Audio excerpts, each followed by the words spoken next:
वाहिगुरू जी का खालसा वाहिगुरू जी की फतेह। श्री गुरु ग्रंथ साहिब दे अंग नंबर 1375 से हेठा जाके 207 नंबर है। अंग नंबर 1375 से श्लोक नंबर 207 है। उस तो बाद आप पढ़ना कबीर टाले टोले दिन गया ब्याज बढ़ंतो जाए ना हर भजो ना खत फटियो काल पहुँचो आए। टाले टोले टाल बटोल कर दे दिन बीत गया। आया नाम जपन हुण जपदा आ घंटे नूं जपांगा आ शाम नूं जपांगा इस तरह करदे सारा दिन लगा मनुख टाल बटोल करता रहता। जिवें किसी बंदे ने करजा लिया होवे अगर वो किश्त नहीं लाउंदा तो ब्याज तो वधदा जाएगा, ब्याज तो वधदा जाएगा। टाल बटोल करन नाल करजा नहीं खत्म होएगा। किश्त आपां लाहांगे तां करजा खत्म होएगा। सानू मिलिਆ मनुखा जीवन ਐ ਸਮਝਣਾ ਵੀ ਜਿਵੇਂ ਸਰਕਾਰ ਤੁਹਾਨੂੰ ਘਰ ਪਾ ਕੇ ਦੇ ਦੇ ਵੀ ਆਹ ਲਓ ਘਰ ਹੁਣ ਇੰਨੀ ਕਿਸ਼ਤ ਤੁਸੀਂ ਤਾਰ ਦੇ ਰਹੇ ਹੋ। ਤਾਂ ਜੇ ਆਪਾਂ ਕਿਸ਼ਤ ਨਹੀਂ ਤਾਰਾਂਗੇ ਤਾਂ ਵਿਆਜ ਵੱਧਦਾ ਜਾਏਗਾ। ਪਰਮਾਤਮਾ ਨੇ ਸਾਨੂੰ ਇਹ ਸਰੀਰ ਦਿੱਤਾ ਕਿ ਤੁਸੀਂ ਮੇਰਾ ਨਾਮ ਜਪਣਾ। ਅਸੀਂ ਇਹ ਨਾਮ ਨਹੀਂ ਜਪਦੇ ਤਾਂ ਐਂ ਸਮਝੋ ਵੀ ਅਸੀਂ ਕਿਸ਼ਤ ਨਹੀਂ ਲਾ ਰਹੇ ਪਰਮਾਤਮਾ ਦੇ ਕਰਜ਼ੇ ਦੀ। ਸਾਡਾ ਕਰਜ਼ਾ ਵੱਧਦਾ ਜਾ ਰਿਹਾ, ਵਿਆਜ ਵੱਧਦੀ ਜਾ ਰਹੀ। ਇਹ ਮਨੁੱਖ ਟਾਲ ਮਟੋਲ ਕਰਦਾ ਰਹਿੰਦਾ, ਸੁਣ ਵੀ ਲੈਂਦਾ ਸਮਝ ਵੀ ਲੈਂਦਾ ਹੈ ਪਰ ਕਰਦਾ ਨਹੀਂ ਹੈਗਾ। ਕੁਝ ਲੋਕ ਤੇ ਅਗਿਆਨੀ ਨੇ, ਉਹ ਤਾਂ ਨਾ ਕਦੇ ਸਤਸੰਗ 'ਚ ਆਏ ਨਾ ਉਹਨਾਂ ਨੂੰ ਪਤਾ ਵੀ ਮਨੁੱਖਾ ਜੀਵਨ ਕਾਹਦੇ ਲਈ ਮਿਲਿਆ। ਇਹ ਤਾਂ ਆਪਾਂ ਗੁਰੂ ਦੀ ਸਾਧੂ ਦੀ ਸੰਗਤ ਕਰੀਏ ਤਾਂ ਜਾ ਕੇ ਗਿਆਨ ਹੁੰਦਾ। ਨਹੀਂ ਤਾਂ eat drink and B Mary, English ਵਾਲੇ ਕਹਿੰਦੇ ਖਾਓ ਪੀਓ ਮੌਜ ਕਰੋ। ਖਾਓ ਪੀਓ ਮੌਜ ਕਰੋ ਲਈ ਇਹ ਮਨੁੱਖਾ ਜੀਵਨ ਨਹੀਂ ਮਿਲਿਆ। ਇਹ ਤੇ ਪਰਮਾਤਮਾ ਦੀ ਪ੍ਰਾਪਤੀ ਲਈ ਮਿਲਿਆ। ਤੇ ਪਰਮਾਤਮਾ ਦੀ ਪ੍ਰਾਪਤੀ ਹੁੰਦੀ ਹੈ ਨਾਮ ਜਪ ਕੇ। ਇਸ ਲਈ ਇਹ ਨਾਮ ਜਪਦਾ ਨਹੀਂ, ਟਾਲ ਮਟੋਲ ਕਰਦਾ ਰਹਿੰਦਾ। ਐਂ ਸਮਝੋ ਵੀ ਇਹਦਾ ਵਿਆਜ ਵੱਧ ਰਿਹਾ ਹੈ। ਕਰਜ਼ੇ ਤੇ ਵਿਆਜ ਵਧੀ ਜਾ ਰਿਹਾ, ਘਟ ਨਹੀਂ ਰਿਹਾ। ਹੁਣ ਨਾਮ ਜਪਿਆ ਨਹੀਂ, ਨਾ ਹਰ ਭਜਿਓ, ਨਾ ਤੇ ਪਰਮਾਤਮਾ ਦਾ ਭਜਨ ਕੀਤਾ, ਨਾ ਖਤ ਫਟਿਓ।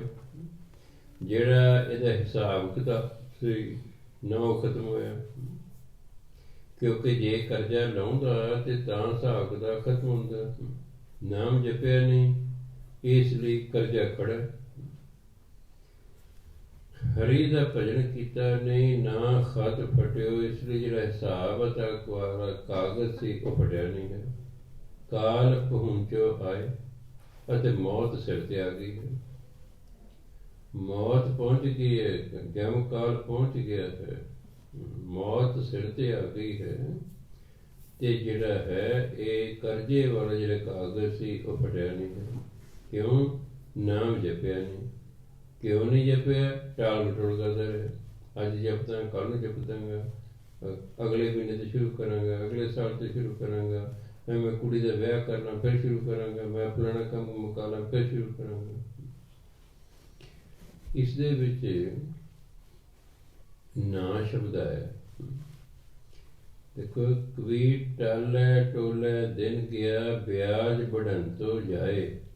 ਨਾ ਇੱਥੇ ਨਾ ਨਨੇ ਨੂੰ ਕੰਨੇ ਨਾਲ, ਨਾ ਹਰ ਭਜਿਓ ਦੂਜਾ ਕੱਲਾ ਨਨੇ, ਨ ਖਤ ਫਟਿਓ। ਪਹਿਲਾ ਜਿਹੜਾ ਨਾ ਹੈ ਉਹ ਤੇ ਹੈ ਹਿੰਦੀ ਦਾ, ਦੂਜਾ ਜਿਹੜਾ ਕੱਲਾ ਨੰਨਾ ਇਹ ਹੈਗਾ ਫਾਰਸੀ ਦਾ। ਅਰਥ ਦੋਨਾਂ ਦਾ ਨਾ ਹੈ।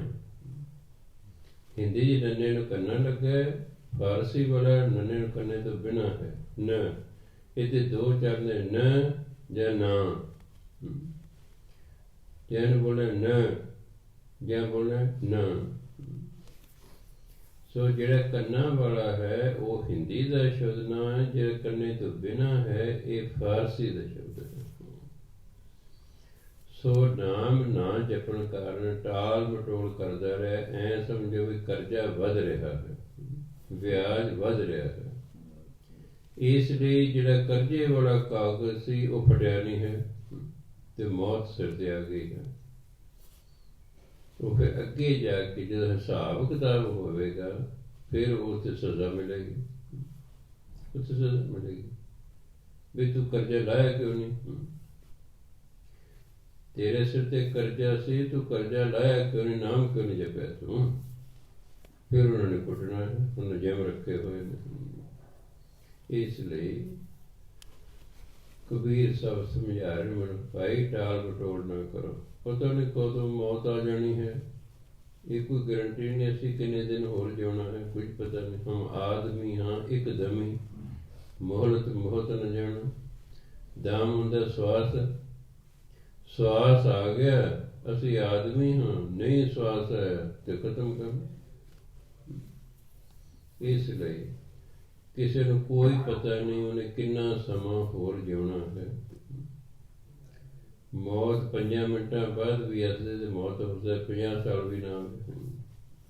ਪਰ ਸਮਝਾਇਆ ਵੀ ਮੌਤ ਸਿਰ ਤੇ ਆ ਗਈ ਹੈ, ਪਰ ਇਹ ਨਾਮ ਨਹੀਂ ਜਪਦਾ, ਇਹ ਟਾਲ ਮਟੋਲ ਕਰਦਾ ਰਹਿੰਦਾ। तो जिन्ना भी समा मिले असी भजन बंदगी करनी, ना कि व्यर्थ दियां गल्लां करके व्यर्थ दे काम करके अपना समा खराब करना। समा खराब नहीं करना, समय का साध उपयोग करना। साध उपयोग का सही सही वरतो।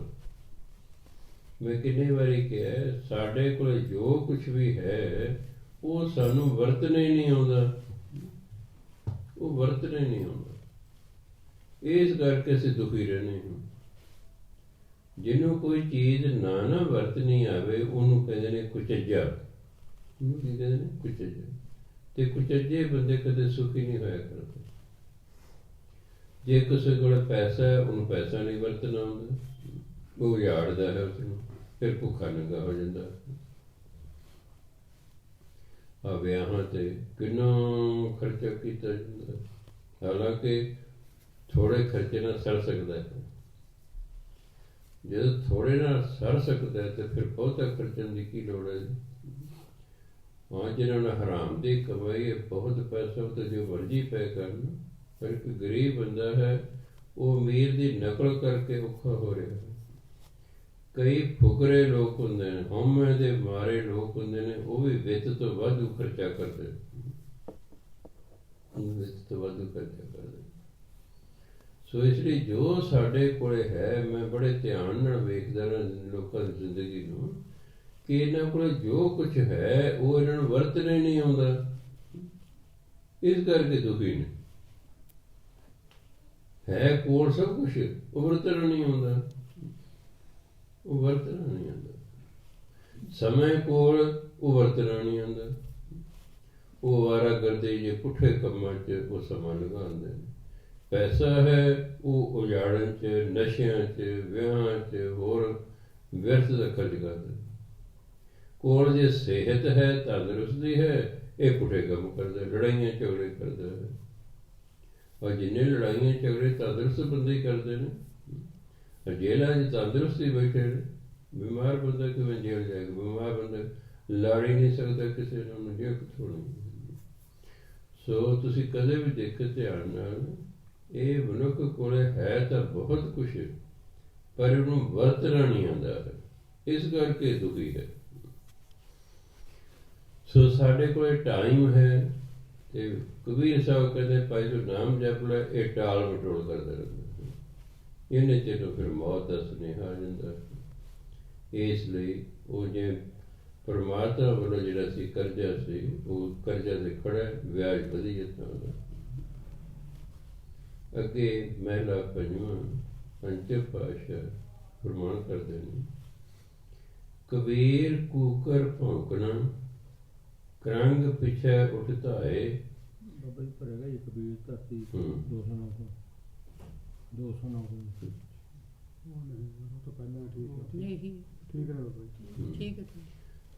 ਕਬੀਰ ਕੂਕਰ ਭੌਂਕਣਾ ਕਰੰਗ ਪਿਛੇ ਉਠਤਾਏ, ਕਰਮੀ ਸਤਿਗੁਰ ਪਾਇਆ ਜਿਨ ਹੋਂ ਲਿਆ ਛੁਡਾਇਆ।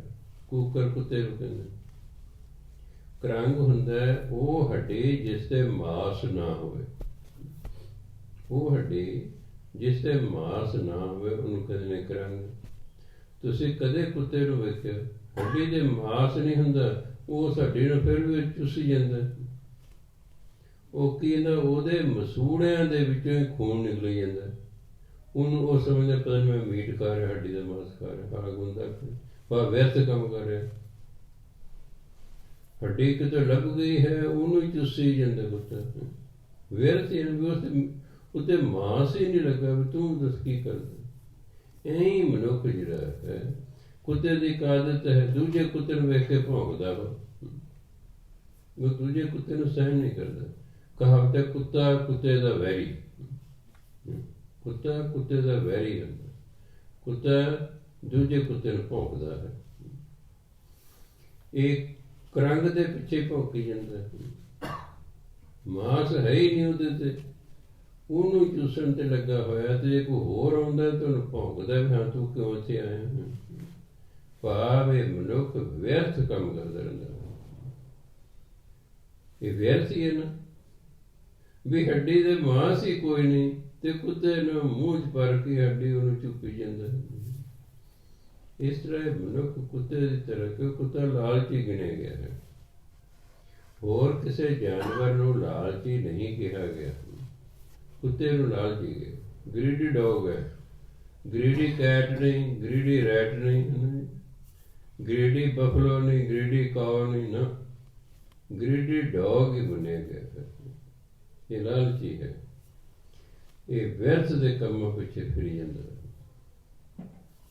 ਕਰਮੀ ਸਤਿਗੁਰ ਪਾਇਆ ਕਿ ਪਰਮਾਤਮਾ ਦੀ ਉਹਦੀ ਬਖਸ਼ਿਸ਼, ਕਰਮ ਬਖਸ਼ਿਸ਼ ਨੂੰ ਕਹਿੰਦੇ ਨੇ। ਕਰਮ ਫਾਰਸੀ ਦਾ ਸ਼ਬਦ ਹੈ, ਬਖਸ਼ਿਸ਼ ਹੈ। ਕਰਮੀ ਪਰਮਾਤਮਾ ਦੀ ਬਖਸ਼ਿਸ਼ ਹੋਈ, ਸਤਿਗੁਰ ਪਾਇਆ, ਗੁਰੂ ਦੀ ਪ੍ਰਾਪਤੀ ਹੋ ਗਈ, ਗੁਰੂ ਨਾਲ ਮੇਲ ਹੋ ਗਿਆ। ਜਦੋਂ ਗੁਰੂ ਦੀ ਪ੍ਰਾਪਤੀ ਹੋਈ, ਜਿਨ ਹੋਂ ਲਿਆ ਛੁਡਾਏ, ਗੁਰੂ ਨੇ ਸਾਨੂੰ ਇੱਕ ਰੰਗ ਦੇ ਪਿੱਛੇ ਲੱਗਣੋਂ ਹਟਾਤਾ ਵੀ ਕੀ ਤੂੰ ਵਿਅਰਥ ਦੇ ਕੰਮ ਕਰ ਰਿਹਾ, ਤੂੰ ਨਾਮ ਜਪ, ਤੂੰ ਵਿਅਰਥ ਦੇ ਕੰਮ ਸਾਰੇ ਛੱਡ ਦੇ। ਕਿਉਂਕਿ ਗੁਰੂ ਦੀ ਕਮਾਈ ਬਹੁਤ ਜ਼ਿਆਦਾ ਹੁੰਦੀ ਹੈ। ਜਿੰਨੀ ਕਿਸੇ ਦੀ ਜ਼ਿਆਦਾ ਕਮਾਈ ਹੁੰਦੀ ਹੈ ਉਨੀ ਹੀ ਉਹਦੇ ਬੋਲਾਂ ਦੇ ਵਿੱਚ ਤਾਕਤ ਹੁੰਦੀ ਹੈ। ਜਿੰਨੀ ਜ਼ਿਆਦਾ ਕਮਾਈ ਹੋਏਗੀ, ਹੁਣ ਗੁਰੂ ਨਾਨਕ ਦੇ ਪਤਾ ਹੀ ਨਹੀਂ ਕਿੰਨੀ ਕੁ ਕਮਾਈ ਸੀ, ਸਾਰੇ ਸੰਸਾਰ 'ਚੋਂ ਫਿਰੇ, ਜਿਸ ਨੂੰ ਉਹਨਾਂ ਨੇ ਜੋ ਵੀ ਕਿਹਾ ਉਹ ਕੋ ਨਾ ਹੀ ਨਹੀਂ ਕਰ ਸਕੇ। ਇੰਨਾ ਪ੍ਰਭਾਵ ਸੀ ਉਹਨਾਂ ਦਾ। ਸੋ ਗੁਰੂ ਦੀ ਕਿਉਂਕਿ ਕਮਾਈ ਬਹੁਤ ਹੁੰਦੀ ਹੈ, ਪਰਮਾਤਮਾ ਦੀ ਹੋ ਗਈ ਕਿਰਪਾ ਤੇ ਗੁਰੂ ਨਾਲ ਮੇਲ ਹੋ ਗਿਆ ਹੈ। ਗੁਰੂ ਨੇ ਮੈਨੂੰ ਇਹਨਾਂ ਮਾੜੇ ਕੰਮਾਂ ਤੋਂ ਛੁਡਾਤਾ। ਕਹਿੰਦਾ ਇਹ ਤੂੰ ਵਿਅਰਥ ਦਾ ਕੰਮ ਕਰ ਰਿਹਾ ਹੈ, ਤੂੰ ਲਾਲਚ ਜਾ ਕੇ ਫਿਰੀ ਜਾਂਦਾ ਹੈ, ਤੂੰ ਨਾਮ ਜਪ। ਕਿਉਂਕਿ ਗੁਰੂ ਮਹਾਰਾਜ ਨੇ ਸਮਝਾਉਣਾ ਹੁੰਦਾ ਸਿੱਖ ਨੂੰ। ਕਿਉਂਕਿ ਮੈਂ ਦੇਖਿਆ ਜਿਹੜੀ ਸੰਸਾਰਕ ਪੜ੍ਹਾਈ ਹੈ ਇਹ ਸਾਨੂੰ ਵਧੀਆ ਇਨਸਾਨ ਨਹੀਂ ਬਣਾਉਂਦੇ। ਜਿੰਨੇ ਨਸ਼ੇ ਪੜ੍ਹੇ ਲਿਖੇ ਲੋਕ ਕਰਨ ਲੱਗ ਪਏ ਨੇ, ਪਹਿਲਾਂ ਜਦੋਂ ਅਸੀਂ ਅਨਪੜ੍ਹ ਹੁੰਦੇ ਸੀ ਇਹਨੇ ਨਸ਼ੇ ਨਹੀਂ ਸੁਣਦੇ। ਮੈਂ ਦੇਖਿਆ ਪਿੰਡਾਂ 'ਚ ਜਿਹਨਾਂ ਸ਼ਰਾਬ ਹੋਣੀ ਜਾਂ ਫੀਮ ਹੋਣੀ, ਭੁੱਕੀ ਵੀ ਉਦੋਂ ਘੱਟ ਸੁਣੀ ਹੁੰਦੀ ਸੀ, ਸ਼ਰਾਬ ਤੇ ਫੀਮ ਹੀ ਬਹੁਤੀ ਹੁੰਦੀ ਸੀ। ਔਰ ਦੂਜੀ ਪ੍ਰਕਾਰ ਦੇ ਨਸ਼ੇ ਤਾਂ ਉਦੋਂ ਛੋਟੇ ਹੁੰਦੇ ਸੁਣੇ ਨਹੀਂ ਸੀ। ਜਿਉਂ ਜਿਉਂ ਲੋਕ ਪੜ੍ਹੀ ਗਏ, ਹੁਣ ਅਸੀਂ ਸਿਆਣਾ, ਪੜ੍ਹਾਈ ਨੇ ਸਾਨੂੰ ਸਿਆਣਾ ਬਣਾਉਣਾ ਸੀ। ਅਸੀਂ ਸਗੋਂ ਵੱਧ ਵੱਧ ਬੁਰਾਈਆਂ ਕਰਨ ਲੱਗ ਪਏ, ਦਿਮਾਗ ਨੂੰ ਦੂਜੇ ਪਾਸੇ ਵਰਤਣਾ ਸ਼ੁਰੂ ਕਰਤਾ। ਦਿਮਾਗ ਹੈ, ਇਹਨੂੰ ਚੰਗੇ ਪਾਸੇ ਵੀ ਲਾਇਆ ਜਾ, ਇਹਨੂੰ ਮੰਦੇ ਪਾਸੇ ਵੀ ਲਾਇਆ ਜਾ ਸਕਦਾ। ਸੋ ਅੱਜ ਦਾ ਪੜ੍ਹਿਆ ਲਿਖਿਆ ਇਨਸਾਨ ਦਿਮਾਗ ਨੂੰ ਚੰਗੇ ਪਾਸੇ ਨਹੀਂ ਵਰਤਦਾ, ਮਾੜੇ ਪਾਸੇ ਵਰਤਦਾ ਹੈ। ਇਸ ਲਈ ਸਾਡੀ ਵਿਦਿਆ ਨੇ ਸਾਨੂੰ ਵਧੀਆ ਇਨਸਾਨ ਨਹੀਂ ਬਣਾਇਆ। ਜਿਹੜੀ ਹੁਣ ਦੀ ਵਿੱਦਿਆ ਹੈ ਇਹਦਾ ਤਾਂ ਇਨਸਾਨ ਨਾਲ ਕੋਈ ਲੈਣਾ ਦੇਣੀ ਨਹੀਂ, ਇਹ ਤਾਂ ਤੁਹਾਨੂੰ ਮਸ਼ੀਨ ਬਣਾ ਰਹੀ ਹੈ। ਜੇ ਮੈਂ ਕਈ ਵਾਰੀ ਕਹਿੰਦਾ ਬਾਹਰ ਬੰਦੇ ਨਹੀਂ ਰਹਿੰਦੇ, ਬਾਹਰਲੇ ਦੇਸ਼ਾਂ 'ਚ ਮਸ਼ੀਨਾਂ ਰਹਿੰਦੀਆਂ, ਅਤੇ ਮਸ਼ੀਨਾਂ ਦਾ ਕੰਮ ਹੈ ਕੰਮ ਕਰਨਾ, ਮਸ਼ੀਨਾਂ ਗੱਲਾਂ ਨਹੀਂ ਕਰਦੀਆਂ। ਮਸ਼ੀਨਾਂ ਗੱਲਾਂ ਨਹੀਂ ਕਰਦੀਆਂ, ਮਸ਼ੀਨਾਂ ਕੰਮ ਕਰਦੀਆਂ। ਬਾਹਰ ਦੇ ਲੋਕ ਇੱਕ ਦੂਜੇ ਨਾਲ ਗੱਲਾਂ ਨਹੀਂ ਕਰਦੇ, ਸਿਰਫ ਕੰਮ ਹੀ ਕੰਮ ਕਰਦੇ ਨੇ। ਉਹ ਮਸ਼ੀਨਾਂ ਹੋ ਗਏ। ਇਸ ਲਈ ਅੱਜ ਦੀ ਸਾਡੀ ਜਿਹੜੀ ਵਿੱਦਿਆ ਹੈ ਇਹ ਸਾਨੂੰ ਮਸ਼ੀਨ ਬਣਾ ਰਹੀ ਹੈ, ਅਤੇ ਮਸ਼ੀਨ ਤੇ ਬੇਜਾਨ ਹੁੰਦੀ ਹੈ, ਉਹ ਤਾਂ ਬੇਜਾਨ ਹੁੰਦੀ ਹੈ। ਅੱਜ ਮਨੁੱਖ ਬੇਜਾਨ ਹੋਈ ਜਾ ਰਿਹਾ ਹੈ। ਕੋਈ ਆਪਣੇ ਨਾਲ ਵਰਤਣ ਨੂੰ ਤਿਆਰ ਨਹੀਂ, ਦੂਜਿਆਂ ਨਾਲ ਵਰਤਣ ਦਾ ਕਿਤੇ ਰਹਿ ਗਿਆ, ਉਹਦੇ ਕੋਲ ਸਮਾਂ ਹੀ ਨਹੀਂ ਹੈ। ਇੱਕ ਬਾਪ ਚਲੇ ਗਿਆ ਬਾਹਰ, 3 ਬੱਚੇ ਉਹਦੇ ਬਾਹਰ, ਉਹ ਕਦੇ ਥੱਕੇ ਟੁੱਟੇ ਆਉਂਦੇ ਸਨ, 5 ਮਿੰਟ ਬਸ ਡੈਡੀ ਕੀ ਹਾਲ ਚਾਲ ਜੀ, ਹੈਲੋ ਜੀ ਹੈਲੋ ਜੀ, ਰੋਟੀ ਖਾਧੀ, ਉਹ ਸੌਂ ਗਏ, ਸਵੇਰੇ ਕੰਮ 'ਤੇ ਚਲੇ ਗਏ। ਕਦੇ ਮੈਂ ਤਾਂ 15 ਦਿਨਾਂ ਬਾਅਦ ਹੀ ਮੁੜਿਆ ਵੀ ਮੈਂ ਤੇ ਕੀ ਕਰਨਾ। ਅੰਗਰੇਜ਼ੀ ਮੈਨੂੰ ਨਹੀਂ ਆਉਂਦੀ, ਮੈਂ ਬਾਜ਼ਾਰ 'ਚ ਕੋਈ ਗੇੜਾ ਲਾਵਾਂ ਨਾ, ਕਹਿੰਦਾ ਬਾਜ਼ਾਰ 'ਚ ਫਿਰਨ ਜੋਗਾ, ਕਬਰ 'ਚ ਕਿਹੜਾ ਬੈਠਾ, ਮੈਂ ਤਾਂ 15 ਦਿਨਾਂ ਬਾਅਦ ਕਿਤੇ ਮੁੜਾ। ਕਿਉਂਕਿ ਬਾਹਰ ਆਪਾਂ ਬੰਦੇ ਹਾਂ, ਅਤੇ ਬਾਹਰ ਜੇ ਬੰਦਾ ਟੱਕਰੂਗਾ ਤਾਂ ਹੀ ਕੋਈ ਗੱਲ ਹੋਏਗੀ ਨਾ, ਅਤੇ ਬਾਹਰ ਤਾਂ ਮਸ਼ੀਨਾਂ ਨੇ। ਹੁਣ ਮਸ਼ੀਨ ਨੇ ਬੰਦੇ ਨਾਲ ਥੋੜ੍ਹੀ ਗੱਲ ਕਰਨੀ। ਇਸ ਲਈ ਉਹ ਸਾਨੂੰ ਸਮਝਾ ਰਹੇ ਨੇ ਕਿ ਗੁਰੂ ਦੀ ਪਰਮਾਤਮਾ ਦੀ ਹੋ ਗਈ ਕਿਰਪਾ, ਗੁਰੂ ਮਿਲ ਪਿਆ ਹੈ। ਉਹਨੇ ਮੈਨੂੰ ਸਮਝਾਇਆ ਵੀ ਤੂੰ ਕੀ ਇੱਥੇ ਕਰੰਗ ਦੇ ਪਿੱਛੇ ਫਿਰੀ ਜਾਣਾ, ਇਹ ਕੰਮ ਛੱਡ ਅਤੇ ਤੂੰ ਪਰਮਾਤਮਾ ਦਾ ਨਾਮ ਜਪ, ਸਹੀ ਪਾਸੇ ਲਾ ਦਿੱਤਾ। ਅੱਗੇ ਪੰਚਮ ਪਾਤਸ਼ਾਹ ਫਿਰ ਕਹਿੰਦੇ, ਕਬੀਰ ਧਰਤੀ ਸਾਧ ਕੀ ਤਸਕਰ ਵੈਸੇ ਗਾ। ਇਹਨੂੰ ਗਾਹੇ ਨਹੀਂ ਪੜ੍ਹਨਾ, ਇਹ ਫਾਰਸੀ ਦਾ ਸ਼ਬਦ ਹੈ। ਗਾ ਥਾਨ ਪੀਂਦੇ। ਕਬੀਰ ਧਰਤੀ ਸਾਧ ਕੀ ਤਸਕਰ ਵੈਸੇ ਗਾ। ਧਰਤੀ ਭਾਰ ਨ ਵਿਆਪਈ ਉनको ਲਾਹੂ ਲਾ। ਲਾ ਵੀ ਫਾਰਸੀ ਦਾ ਸ਼ਬਦ ਹੈ, ਲਾਹੂ ਵੀ ਫਾਰਸੀ ਦਾ ਸ਼ਬਦ ਹੈ। ਜੇ ਮੈਂ ਤੁਹਾਨੂੰ ਕਈ ਵਾਰੀ ਕਹਿਣਾ, ਆਪਾਂ ਕਈ ਵਾਰੀ ਡਬਲ ਸ਼ਬਦ ਵਰਤੇ ਹਾਂ, ਕਾਲਾ ਸ਼ਾਹ, ਲਾਲ ਸੁਰਖ। ਇਸ ਤਰ੍ਹਾਂ ਲਾਹੂ ਲਾ ਦਾ ਮਤਲਬ ਲਾਭ ਹੀ ਲਾਭ ਹੈ। ਲਾਹੂ ਮੈਨੇ ਵੀ ਲਾਭ ਅਤੇ ਲਾਭ ਮੈਨੇ ਵੀ ਲਾਭ, ਇਹ ਫਾਰਸੀ ਦੇ ਸ਼ਬਦ ਨੇ। ਹਾਹੇ ਨੂੰ ਸਿਹਾਰੀ ਤਾਂ ਜਿਹੜਾ ਹੈ ਉਹ ਅਰਥ ਦੇਣ ਲਈ ਹੈ, ਬੋਲਣ ਲਈ ਨਹੀਂ ਹੈ। ਕਬੀਰ ਧਰਤੀ ਸਾਧ ਕੀ, ਧਰਤੀ ਤੇ ਸੀ ਸਾਧ ਦੀ। ਐਕਚੁਅਲੀ ਤਾਂ ਧਰਤੀ ਥਾਪ ਰੱਖੀ ਧਰਮਸ਼ਾਲਾ। ਜਪਜੀ ਸਾਹਿਬ ਚਾਹੁੰਦੇ ਰਾਤੀ ਰੁੱਤੀ ਸਿੱਤੀ ਵਾਰ ਸਾਰੀ ਚੀਜ਼ਾਂ ਬਣਾਈਆਂ, ਫਿਰ ਇਹਦੇ ਵਿੱਚ ਇੱਕ ਧਰਤੀ ਬਣਾਈ। ਉਹ ਕਦੇ ਲਈ ਬਈ ਧਰਤੀ ਥਾਪ ਰੱਖੀ ਧਰਮਸ਼ਾਲਾ, ਉੱਥੇ ਧਰਮਸ਼ਾਲਾ ਬਣਾਈ ਵੀ ਇੱਥੇ ਬੈਠ ਕੇ ਧਰਮ ਕਮਾਓ। ਅੱਜ ਇਸ ਧਰਤੀ ਤੇ ਅਸੀਂ ਬੈਠੇ ਹਾਂ ਨਾ, ਮਤਲਬ ਇਹ ਤੇ ਐਕਚੁਅਲੀ ਨਾਮ ਜਪਣ ਲਈ ਪਰਮਾਤਮਾ ਨੇ ਬਣਾਈ ਹੈ। ਵੀ ਜਾ ਕੇ ਉੱਥੇ ਨਾਮ ਜਪੋ। ਕਹਿੰਦੇ ਇੱਥੇ ਸਾਧ ਬੈਠੇ ਨੇ, ਉਹ ਤਸਕਰ ਵੀ ਆ ਕੇ ਬਹਿ ਗਏ। ਤਸਕਰ ਦਾ ਚੋਰ, ਹਿੰਦੀ 'ਚ ਤਸਕਰ ਦਾ ਮਤਲਬ ਹੈ ਚੋਰ। ਕਬੀਰ ਧਰਤੀ ਸਾਧ ਕੀ, ਧਰਤੀ ਦਾ ਅਸੀਂ ਸਾਧ ਦੀ। ਤਸਕਰ ਬੈਸੇਗਾ, ਤਸਕਰ ਉਸ ਧਰਤੀ ਤੇ ਉਸ ਥਾਂ ਤੇ ਆ ਕੇ ਬੈਠ ਜਾਂਦੇ ਨੇ, ਕਦੇ ਕਦੇ ਆ ਕੇ ਬਹਿ ਜਾਂਦੇ।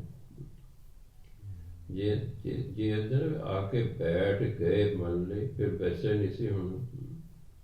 ਤਸਕਰ ਬੈਸੇਗਾ, ਉਸ ਧਰਤੀ ਤੇ ਆ ਕੇ ਜਿਹੜੇ ਚੋਰ ਨੇ ਉਹ ਵੀ ਬੈਠ ਜਾਂਦੇ ਨੇ। ਧਰਤੀ ਭਾਰ ਨਾ ਵਿਆਪੇ, ਧਰਤੀ ਨੂੰ ਚੋਰਾਂ ਦਾ ਭਾਰ ਨਹੀਂ ਲੱਗਦਾ। ਉਹਨਾਂ ਕੋਲ ਲਾਹੂ ਲਾ, ਪਰ ਉਹਨਾਂ ਨੂੰ ਸਾਧ ਦੀ ਧਰਤੀ ਤੇ ਬੈਠ ਕੇ ਲਾਭ ਹੀ ਲਾਭ ਹੈ। ਉਹ ਤੁਸੀਂ ਵੇਖੀ, ਜਦੋਂ ਕੋਈ ਆ ਕੇ ਸਾਧੂ ਕੋਲੇ ਬੈਠੇਗਾ, ਕੋਈ ਚੱਜ ਦੀ ਗੱਲ ਹੀ ਸੁਣੇਗਾ। ਸਾਧੂ ਦੀ ਸੰਗਤ ਕਰ ਕਰਕੇ ਹੌਲੀ ਹੌਲੀ ਬੰਦਾ ਚੋਰੀ ਕਰਨੋਂ ਹਟ ਜਾਂਦਾ। ਇਸ ਲਈ ਉਹ ਧਰਤੀ ਨੂੰ ਕੋਈ ਫਰਕ ਨਹੀਂ ਪੈਂਦਾ, ਸਾਧ ਬੈਠ ਗਿਆ ਕਿ ਚੋਰ ਬੈਠ ਗਿਆ। ਚੋਰ ਨੂੰ ਹੀ ਫਾਇਦਾ ਹੈ ਜੋ ਸਾਧੂ ਦੀ ਧਰਤੀ ਤੇ ਆ ਕੇ ਬੈਠਦਾ ਹੈ। ਵੀ ਸਾਧ ਦੇ ਕੋਲ ਬੈਠਾ ਹੈ, ਕੁਝ ਤੇ ਸੁਣੇਗਾ ਕਦੇ ਨਾ ਕਦੇ, ਕੋਈ ਨਾ ਕੋਈ ਕਦੇ ਨਾ ਕੋਈ ਗੱਲ ਅਸਰ ਕਰਦੀ ਹੈ। ਇਸ ਲਈ ਉਹ ਧਰਤੀ ਦੇ ਕਦੇ ਸਾਧ ਦੀ ਸੀ, ਪਰ ਚੋਰ ਆ ਕੇ ਵੜ ਜਾਂਦੇ। ਧਰਤੀ ਨੂੰ ਚੋਰਾਂ ਦਾ ਭਾਰ ਨਹੀਂ ਲੱਗਦਾ। ਹਾਂ, ਉਹਨਾਂ ਕੋਲ ਲਾਭ ਉਲਾ, ਚੋਰਾਂ ਨੂੰ ਲਾਭ ਵੀ ਲਾਭ ਹੈ ਵੀ ਚਲੋ ਉਹ ਮੁਫਤ ਦੇ ਵਿੱਚ ਹੀ ਸਾਧੂ ਦੀਆਂ ਬਾਤਾਂ ਸੁਣਦੇ ਰਹਿੰਦੇ ਨੇ। ਮਹਿਲਾ ਪੰਜਵਾਂ। ਕਬੀਰ ਚਾਵਲ ਕਾਰ ਨੇ ਤੁਕ ਕੋ ਮੋਹ ਲਈ ਲਾਏ, ਸੰਗ ਕੁਸੰਗੀ ਬੈਸਤੇ ਤਾਂ ਪੁੱਛਿਆ ਧਰਮ ਰਾਏ। ਮੋਹਲੇ ਜਿਹੜੇ ਪੁਰਾਣੇ ਬੰਦੇ ਨੇ ਉਹਨਾਂ ਨੂੰ ਪਤਾ ਉਖਲੀ ਹੁੰਦੀ ਸੀ, ਮੂਲੀ ਹੁੰਦੀ ਸੀ। ਧਰਤੀ ਦੇ ਵਿੱਚ ਟੋਇਆ ਪਟਿਆ ਹੁੰਦਾ ਸੀ, ਉਹਨੂੰ ਜਿਹੜਾ ਲਿਪ ਪੋਚ ਲੈਂਦੇ ਸੀ। ਤੇ ਇੱਕ ਲੱਕੜੀ ਦੀ ਮੂਲੀ ਹੁੰਦੀ ਸੀ, ਲੱਕੜੀ ਸਾਰੀ ਵਿਚਾਲੇ ਥੋੜ੍ਹੀ ਪਤਲੀ ਦੀ ਫੜਨ ਲਈ ਉਸਨੂੰ, ਕਿਉਂਕਿ ਉਦੋਂ ਮਸ਼ੀਨਾਂ ਨਹੀਂ ਸੀ, ਚੌਲਾਂ ਨੂੰ ਛੜਿਆ ਕਦੇ ਕੁੜਦੇ ਹੁੰਦੇ ਸਨ। ਮੈਂ ਆਪ ਦੇਖੇ ਉਦੋਂ ਕੁੜਦੇ ਹੁੰਦੇ ਆ। ਮੱਕੀ ਜਿਹੜੀ ਹੈ ਪਰ ਛੱਲੀਆਂ ਲੈ ਆਉਣੀਆਂ, ਧੁੱਪੇ ਪਾ ਦੇਣੀਆਂ, ਜਦੋਂ ਚੰਗੀ ਤਰ੍ਹਾਂ ਸੁੱਕ ਜਾਣੀਆਂ ਡਾਂਗਾ ਲੈ ਕੇ ਉਹਨਾਂ ਨੂੰ ਕੁੱਟਣਾ, ਦਾਣੇ ਅੱਡ ਦੇ ਉੱਤੇ ਅੱਡ ਹੋ ਜਾਏ। ਹੁਣ ਮਸ਼ੀਨੀ ਯੁੱਗ ਆ ਗਿਆ, ਹੁਣ ਬੱਚੇ ਨੂੰ ਇਹੋ ਜਿਹੀ ਗੱਲਾਂ ਅਜੀਬ ਲੱਗਦੀ ਹੈ। ਹੁਣ ਨਾ ਕਿਸੇ ਉਖਲੀ ਵੇਖੀ, ਨਾ ਕਿਸੇ ਮੁੰਗਲੀ ਵੇਖੀ, ਹੁਣ ਤੇ ਰਹਿ ਹੀ ਨਹੀਂ ਗਈ। ਹੁਣ ਤੇ ਤਸਵੀਰਾਂ 'ਚ ਹੋਊਗਾ, ਸਮਝਾਉਣਾ ਪਏਗਾ ਤਸਵੀਰ ਬਣਾ ਕੇ ਵੀ ਇਹੋ ਜਿਹੀ ਹੁੰਦੀ ਸੀ। ਹੁਣ ਉਖਲੀ ਦੇ ਵਿੱਚ ਜੀਰੀ ਪਾਈ ਜਾਂਦੀ ਸੀ, ਵਿੱਚੋਂ ਚੌਲ ਕੱਢਣੇ ਨੇ, ਉੱਤੇ ਛਿੱਲੜ ਹੈ। ਹੁਣ ਮੂਲੇ ਦੇ ਨਾਲ ਕੁੱਟਿਆ ਜਾ ਰਿਹਾ ਹੈ। ਕੁੱਟ ਤੇ ਬੰਦਾ ਛਿੱਲੜ ਨੂੰ ਰਿਹਾ ਵੀ ਇੱਕ ਅੱਡ ਹੋ ਜਾਏ ਚੌਲ ਤੋਂ, ਪਰ ਕੁੱਟ ਨਾਲ ਚੌਲਾਂ ਨੂੰ ਵੀ ਪੈ ਰਹੀ ਹੈ, ਕੁੱਟ ਚੌਲਾਂ ਨੂੰ ਵੀ ਪੈ ਰਹੀ। ਐਕਚੁਅਲੀ ਜਿਹੜਾ ਹੈ ਬੀਬੀ ਜਿਹੜੀ ਕੁੱਟ ਰਹੀ ਹੈ ਮੁੰਜੀ ਨੂੰ, ਜੀਰੀ ਜਿਹਨੂੰ ਕਹਿੰਦੇ ਨੇ, ਇੱਧਰ ਜੀਰੀ ਕਹਿੰਦੇ, ਪਾਕਿਸਤਾਨ ਜਿਸ ਨੂੰ ਮੁੰਜੀ ਕਹਿੰਦੇ ਸੀ। ਭਾਵ ਜਿਹਦੇ ਉੱਤੇ ਉਹ ਚੌਲ ਜਿਹਦੇ ਉੱਤੇ ਛਿੱਲੜ ਹੈ ਜੇ ਉਹਨੂੰ ਮੁੰਜੀ ਕਹਿੰਦੇ। ਹੁਣ ਛਿੱਲੜ ਲਾਉਣੇ, ਉਹ ਕੁੱਟ ਕੇ ਲੈਣੇ, ਉਹ ਕੁੱਟ ਕੇ ਲੈਣੇ। ਉਦੇਸ਼ ਹੈ ਛਿੱਲੜ ਲਾਉਣਾ ਉੱਤੋਂ 'ਚ, ਤਾਂ ਜਿਹੜੇ ਚੌਲ ਨਿਕਲ ਆਵੇ। ਪਰ ਹੁਣ ਜੇ ਕੁੱਟ ਪੈ ਰਹੀ ਹੈ ਤਾਂ ਨਾਲ ਚੌਲ ਨੂੰ ਵੀ ਪੈ ਰਹੀ ਹੈ, ਚੌਲ ਦੇ ਦਾਣੇ ਨੂੰ ਵੀ ਕੁੱਟ ਪੈ ਰਹੀ ਹੈ, ਛਿੱਲੜ ਨੂੰ ਤਾਂ ਪੈ ਹੀ ਰਹੀ ਹੈ। ਇਸ ਤਰ੍ਹਾਂ ਕਈ ਵਾਰੀ ਜਦੋਂ ਅਸੀਂ ਮਾੜਿਆਂ ਦੀ ਸੰਗਤ ਕਰਦੇ ਹਾਂ, ਮਾੜਾ ਬੰਦਾ ਫੜੇਗਾ, ਉਹਦੇ ਨਾਲ ਅਸੀਂ ਵੀ ਫੜੇਗੇ, ਅਸੀਂ ਫੜੇਗੇ। ਪੁਲਿਸ ਨੇ ਸਾਨੂੰ ਵੀ ਕੁੱਟ ਦੇਣਾ, ਤੂੰ ਇਹਦੇ ਨਾਲ ਸੀ ਤਾਂ ਤੂੰ ਵੀ ਇਹੋ ਜਿਹੀ। ਬਾਈ ਚਾਂਸ ਕੋਈ ਬੰਦਾ ਤੁਰਿਆ ਜਾ ਰਿਹਾ ਹੈ, ਉਹਦੇ ਕੋਲ ਫੀਮ ਹੈ, ਮੈਨੂੰ ਕੋਈ ਪਤਾ ਨਹੀਂ ਕਿਤੇ ਜਾਣਾ ਜੀ ਬਾਬਾ ਇੱਥੇ, ਮੈਂ ਪਲਾਨ ਮੈਂ ਵੀ ਉੱਥੇ ਜਾਣਾ। ਥੋੜ੍ਹੀ ਗੱਲਾਂ ਬਾਤਾਂ ਕਰਨ ਲੱਗ ਪਏ। ਅੱਗੋਂ ਪੁਲਿਸ ਨੂੰ ਕਿਤੇ ਸੂਹ ਦਿੱਤੀ ਵੀ ਜਿਹੜੇ ਦੋ ਬੰਦੇ ਨੇ ਉਹਨਾਂ ਕੋਲ ਫੀਮ ਹੈ, ਉਹਨਾਂ ਕੋਲ ਘੇਰ ਲਿਆ, ਉਹਦੇ ਕੋਲ ਫੀਮ ਨਿਕਲ ਆਈ। ਮੈਂ ਨਾਲ ਜਾ ਰਿਹਾ, ਮੈਨੂੰ ਵੀ ਇੱਕ ਵਾਰੀ ਫੜ ਕੇ ਲੈ ਜਾਂਦੇ, ਚੱਲ ਪਿੱਛੇ ਜੀ, ਭਾਵੇਂ ਕੁੱਟ ਕੱਟ ਕੇ ਬਾਅਦ ਛਾੜੀ ਦੇ, ਕੁੱਟ ਤੇ ਪੈ ਹੀ ਗਈ ਨੇ ਚੋਰ ਕਰ। ਮਾੜੇ ਦੀ ਸੰਗਤ ਕਰਕੇ ਨੁਕਸਾਨ ਹੀ ਨੁਕਸਾਨ ਹੈ। ਚੌਲਾਂ ਨੂੰ ਕੁੱਟ ਸਿਰਫ ਉਹ ਛਿੱਲੜ ਕਾਰਨ ਪੈ ਰਹੀ ਹੈ। ਜਿਹੜਾ ਮੂੰਗਲੀ ਫੇਰ ਰਿਹਾ ਹੈ, ਮੂਲੀ ਨਾਲ ਛੱਡ ਰਿਹਾ ਹੈ ਚੌਲਾਂ ਨੂੰ, ਉਹਦਾ ਉਦੇਸ਼ ਚੌਲਾਂ ਨੂੰ ਕੁੱਟਣਾ ਨਹੀਂ, ਛਿੱਲੜ ਲਾਉਣਾ ਹੈ। ਉਹਦੇ ਛਿੱਲੜ ਨੂੰ ਕੁੱਟ ਰਿਹਾ, ਪਰ ਨਾਲ ਜਿਹੜਾ ਚੌਲ ਹੈ ਉਹਨੂੰ ਵੀ ਕੁੱਟ ਪੈ ਰਹੀ ਹੈ। ਇਸ ਤਰ੍ਹਾਂ ਜਦੋਂ ਅਸੀਂ ਮਾੜੇ ਬੰਦੇ ਦੀ ਸੰਗਤ ਕਰਾਂਗੇ ਤਾਂ ਜਿੱਥੇ ਮਾੜੇ ਨੂੰ ਕੁੱਟ ਪੈ ਗਈ, ਨਾਲ ਸਾਨੂੰ ਵੀ ਕੁੱਟ ਪੈ ਜਾਣੀ। ਤਾਂ ਆ ਸਮਝਾਇਆ ਸੀ ਕਬੀਰ ਚਾਵਲ ਕਾਰ ਨੇ ਤੁਕ ਕੋ ਮੋਹਲੀ ਲਾਏ। ਚੌਲਾਂ ਦੀ ਖਾਤਰ ਛਿੱਲੜ ਨੂੰ ਮੂਲੀ ਨਾਲ ਕੁੱਟਿਆ ਜਾਂਦਾ ਹੈ। ਸੰਗ ਕੁਸੰਗੀ ਬੈਸਤੇ ਤਾਂ ਪੁੱਛਿਆ ਧਰਮ ਰਾਏ। ਜਦੋਂ ਅਸੀਂ ਕੁਸੰਗੀਆਂ ਦੇ ਨਾਲ ਬੈਠਾਂਗੇ, ਧਰਮਰਾਜ ਸਾਡੇ ਤੋਂ ਪੁੱਛ ਪੜਤਾਲ ਕਰੇਗਾ ਵੀ ਤੂੰ ਕੁਸੰਗਤ ਕਰਦਾ ਹੈ।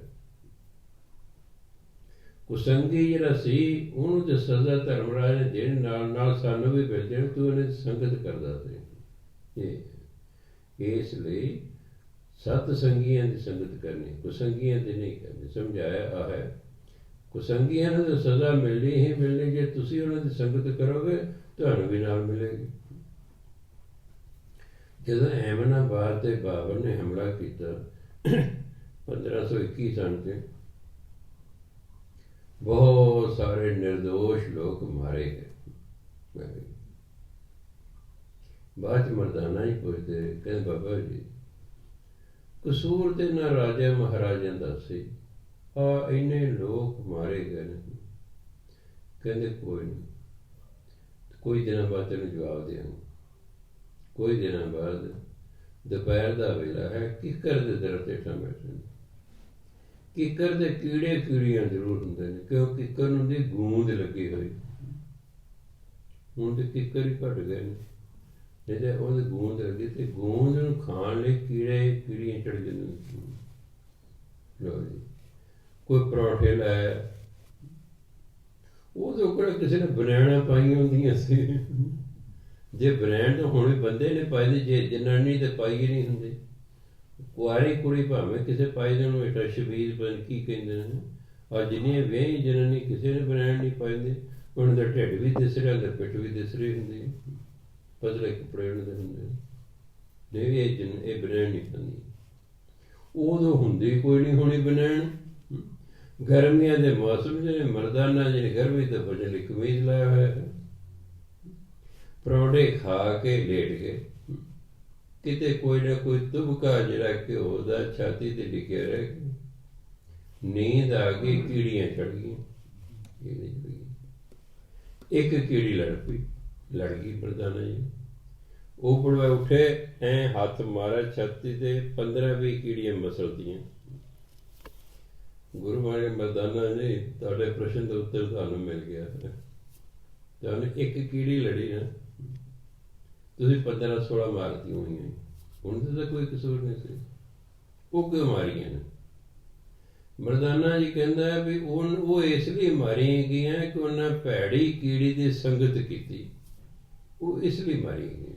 ਕਹਿੰਦੇ ਬਸ ਫਿਰ ਉਹ ਵੀ ਲੋਕ ਕਿਸੇ ਲਈ ਮਾਰੇ ਗਏ ਸਨ। ਉਹ ਭੈੜਿਆਂ ਦੀ ਸੰਗਤ ਕਰਦੇ ਸਨ, ਉਹ ਵੀ ਵਿੱਚ ਹੀ ਮਾਰੇ ਗਏ। ਇਸ ਤਰ੍ਹਾਂ ਜਦੋਂ ਅਸੀਂ ਮਾੜੇ ਬੰਦਿਆਂ ਦੀ ਸੰਗਤ ਕਰਦੇ ਹਾਂ, ਮਾੜੇ ਨੇ ਤਾਂ ਕਦੇ ਨਾ ਕਦੇ ਫੜੇ ਹੀ ਜਾਣਾ। ਉਹਨੂੰ ਸਜ਼ਾ ਮਿਲਣੀ ਹੈ। ਉਹਨੂੰ ਫਿਰ ਕੁਟਾਪਾ ਕਰਦੇ, ਤੇਰੇ ਨਾਲ ਹੋਰ ਕੌਣ ਸੀ? ਉਹਨੇ ਦੂਜੇ ਦਾ ਵੀ ਨਾਮ ਫਲਾਣਾ ਵੀ ਮੇਰੇ ਨਾਲ ਸੀ, ਆ ਜਾ ਭਾਈ ਤੂੰ ਵੀ ਆ ਜਾ। ਇਸ ਲਈ ਸਮਝਾਇਆ ਕਿ ਜਿਵੇਂ ਚੌਲਾਂ ਦੀ ਖਾਤਰ, ਠੀਕ ਹੈ, ਛਿੱਲੜ ਕੁੱਟਦੇ ਨੇ ਵੀ ਛਿੱਲੜ ਲੈ ਜੇ, ਕੁੱਟਦੇ ਐਕਚੁਅਲੀ ਉਹ ਛਿੱਲੜ ਨਾਲ ਪਾਉਣਾ ਚਾਹੁੰਦੇ, ਪਰ ਨਾਲ ਚੌਲਾਂ ਨੂੰ ਵੀ ਕੁੱਟ ਪੈ ਰਹੀ ਹੈ। ਕਿਉਂ ਕੁੱਟ ਪੈ ਰਹੀ? ਇਸੇ ਤਰ੍ਹਾਂ ਹੀ ਜਦੋਂ ਅਸੀਂ ਕੁਸੰਗੀਆਂ ਦੀ ਸੰਗਤ, ਕੁਸੰਗੀਆਂ ਨੂੰ ਤਾਂ ਕੁੱਟ ਪੈਣੀ ਹੀ ਪੈਣੀ, ਨਾਲ ਸਾਨੂੰ ਵੀ ਪੈ ਜਾਣੀ ਹੈ। ਸੋ ਤਾਂ ਉਦਾਹਰਨ ਦੇ ਕੇ ਸਮਝਾਇਆ ਕਿ ਇਹ ਇਨਸਾਨ, ਤੂੰ ਮਾੜੇ ਬੰਦਿਆਂ ਦੀ ਸੰਗਤ ਨਾ ਕਰ, ਨਹੀਂ ਤੈਨੂੰ ਵੀ ਸਜ਼ਾ ਮਿਲੇਗੀ, ਕੁੱਟ ਪਏਗੀ। ਸੋ ਇਸ ਲਈ ਤਾਂ ਕਹਿੰਦੇ ਭਾਈ ਸਤ ਸੰਗਤ ਕਰੋ, ਕੁਸੰਗਤ ਨਾ ਕਰੋ। ਪਰ ਅੱਜ ਦਾ ਮਨੁੱਖ ਸਤ ਸੰਗਤ ਘੱਟ ਤੇ ਕੁਸੰਗਤ ਵੱਧ ਕਰਦਾ ਹੈ। ਇਸ ਲਈ ਦੁੱਖ ਹੀ ਦੁੱਖ ਹੈ ਸਾਰੇ ਪਾਸੇ। ਦੁੱਖ ਸਾਡੀ ਮੂਰਖ ਦਾ ਕਾਰਨ। ਮੂਰਖ ਬੰਦਾ ਮੈਂ ਦੇਖਿਆ ਆਪ ਦੇ ਦੁਖੀ ਹੁੰਦਾ ਹੀ ਹੁੰਦਾ, ਹੋਰਾਂ ਨੂੰ ਵੀ ਕਈ ਦੁਖੀ ਕਈਆਂ ਕਰਦਾ। ਘਰ 'ਚ ਇੱਕ ਨਲਾਇਕ ਜੀ ਨਿਕਲਾ, ਬਾਕੀ ਸਾਰੇ ਘਰ ਦੇ ਜੀਵ ਦੁਖੀ ਹੋ ਜਾਂਦੇ। ਤੇਰੇ ਘਰ ਦੇ ਦੁਖੀ ਹੋ, ਇੱਕ ਨਲਾਇਕ ਹੋਵੇ, ਉਸ ਇੱਕ ਨਲਾਇਕ ਕਾਰਨ ਬਾਕੀ 3-4 ਵੀ ਦੁਖੀ ਹੁੰਦੇ। ਜਿਹੜੇ ਨਲਾਇਕ ਲੋਕ ਨੇ ਸਮਾਜ ਦੇ ਵਿੱਚ, ਇਹ ਆਪ ਤੇ ਦੁਖੀ ਹੁੰਦੇ ਹੀ ਨੇ, ਇਹ ਆਪਣੇ ਰਿਸ਼ਤੇਦਾਰਾਂ, ਦੋਸਤਾਂ, ਮਿੱਤਰਾਂ, ਹੋਰਾਂ ਨੂੰ ਦੁੱਖ ਦਾ ਕਾਰਨ ਬਣਦਾ ਬਣਾਉਣਗੇ। ਤਾਂ ਸਾਨੂੰ ਸਾਵਧਾਨ ਕੀਤਾ। ਹੁਣ ਦੇਖੋ ਇੰਗਲਿਸ਼ ਵੀ ਇਸ ਲਈ ਕਹਿੰਦੇ, ਬੈਟਰ ਅਲੋਨ ਦੈਨ ਇਨ ਏ ਬੈਡ ਕੰਪਨੀ। ਮਾੜੀ ਸੰਗਤ ਨਾਲ ਇਕੱਲੇ ਰਹਿਣਾ ਠੀਕ ਹੈ, ਇਕੱਲੇ ਰਹਿਣਾ ਠੀਕ ਹੈ।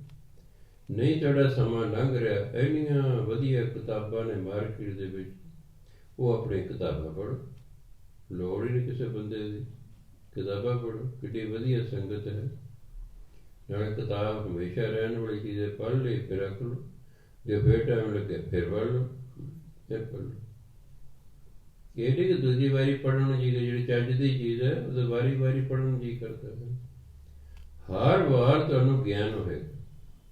ਜਦੋਂ ਮੈਂ ਟੀਚਰ ਲੱਗਾ, 8ਵੀਂ ਨੂੰ ਇੰਗਲਿਸ਼ ਪੜ੍ਹਾਉਂਦਾ ਸੀ, ਮੇਰੇ ਮਨ 'ਚ ਆਇਆ ਬਈ ਤੂੰ ਅਜੇ 30 ਸਾਲ ਹੋਰ ਪੜ੍ਹਾਉਣਾ, ਜੋ ਮੇਰੇ ਮਨ ਦੀ ਖਿਆਲ ਹੈ। ਬਈ ਮੰਨ ਲਓ ਇਹ ਜਿਹੜੀ ਅੰਗਰੇਜ਼ੀ ਦੀ ਕਿਤਾਬ ਹੈ ਬਦਲਦੀ ਨਹੀਂ, 30 ਸਾਲ ਇਹੀ ਕਿਤਾਬ ਰਹਿੰਦੀ ਹੈ। ਕੀ ਤੈਨੂੰ ਅਗਲੇ ਸਾਲ ਉਦੋਂ ਅਗਲੇ ਸਾਲ 30ਵੇਂ ਸਾਲ ਤੱਕ ਕੋਈ ਇਸ ਨੂੰ ਪੜ੍ਹਾਉਣ ਦਾ ਆਨੰਦ ਆਵੇਗਾ? ਮੈਂ ਇੱਕ ਲੈਸਨ ਨੂੰ ਰੋਜ਼ ਪੜ੍ਹਨਾ ਸ਼ੁਰੂ ਕਰਦਾ, ਉਸੇ ਲੈਸਨ ਨੂੰ ਦੂਜੇ ਦਿਨ, ਉਸੇ ਨੂੰ ਤੀਜੇ ਦਿਨ, ਉਸੇ ਨੂੰ ਚੌਥੇ ਦਿਨ, ਐਵੇਂ 30 ਦਿਨ ਉਹ ਲੈਸਨ ਪੜ੍ਹਿਆ।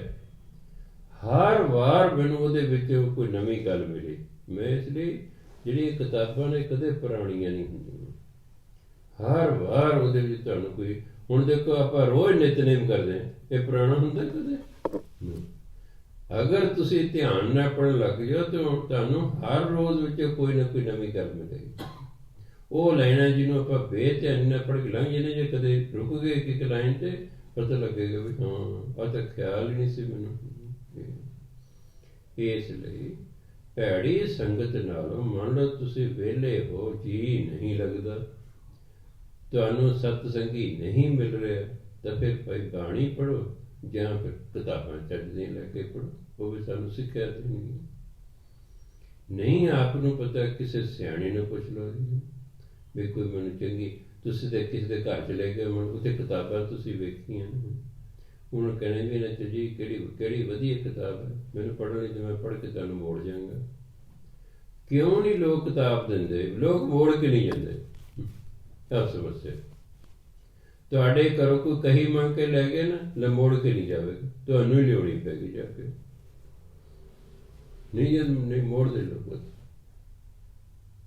ਆਦਤ ਹੀ ਨਹੀਂ ਸਾਡੀ ਮੋੜਨ ਦੀ। ਫਿਰ ਵਾਲਾ ਕਹਿੰਦਾ ਨਾ ਜੀ, ਉਹ ਗਿਆ ਕੋਈ ਗੱਡਾ ਮੰਗਣ ਆ ਗਿਆ, ਉਹਨੂੰ ਪਤਾ ਸੀ ਵੀ ਇਹਨੇ ਮੋੜਦਾ ਨਹੀਂ, ਮੈਨੂੰ ਜਾ ਕੇ ਲਿਆਉਣਾ ਪੈਣਾ। ਕਹਿੰਦਾ ਗੱਡਾ ਤਾਂ ਭਰਾਵਾ ਮੈਂ ਤੈਨੂੰ ਦੇ ਦਿੰਦਾ, ਪਰ ਨਾਲ ਕੱਟਾ ਵੱਜੇ। ਵੀ ਜੇ ਗੱਡਾ ਦੇਣਾ ਤੇ ਕੱਟਾ ਖੋਲਿਆ ਨਹੀਂ ਜਾ ਸਕਦਾ ਨਾਲ, ਬਹਾਨਾ ਬਣਾਉਣਾ ਕੋਈ ਟਾਲੋ ਇਹਨੂੰ, ਇਹਨੇ ਮੇਰੀ ਚੀਜ਼ ਨਹੀਂ ਮੁੜ ਕੇ ਦੇਣੀ। ਸੋ ਜੇ ਅਸੀਂ ਕੋਈ ਵੀ ਕਿਸੇ ਚੀਜ਼ ਘਰੋਂ ਮੰਗ ਕੇ ਲਿਆਏ ਹਾਂ, ਉਹਨੂੰ ਵਰਤ ਕੇ ਬਾਅਦ 'ਚ ਦੇ ਆਈਏ, ਫਿਰ ਸਾਨੂੰ ਦੁਬਾਰਾ ਵੀ ਚੀਜ਼ ਮਿਲ ਸਕਦੀ।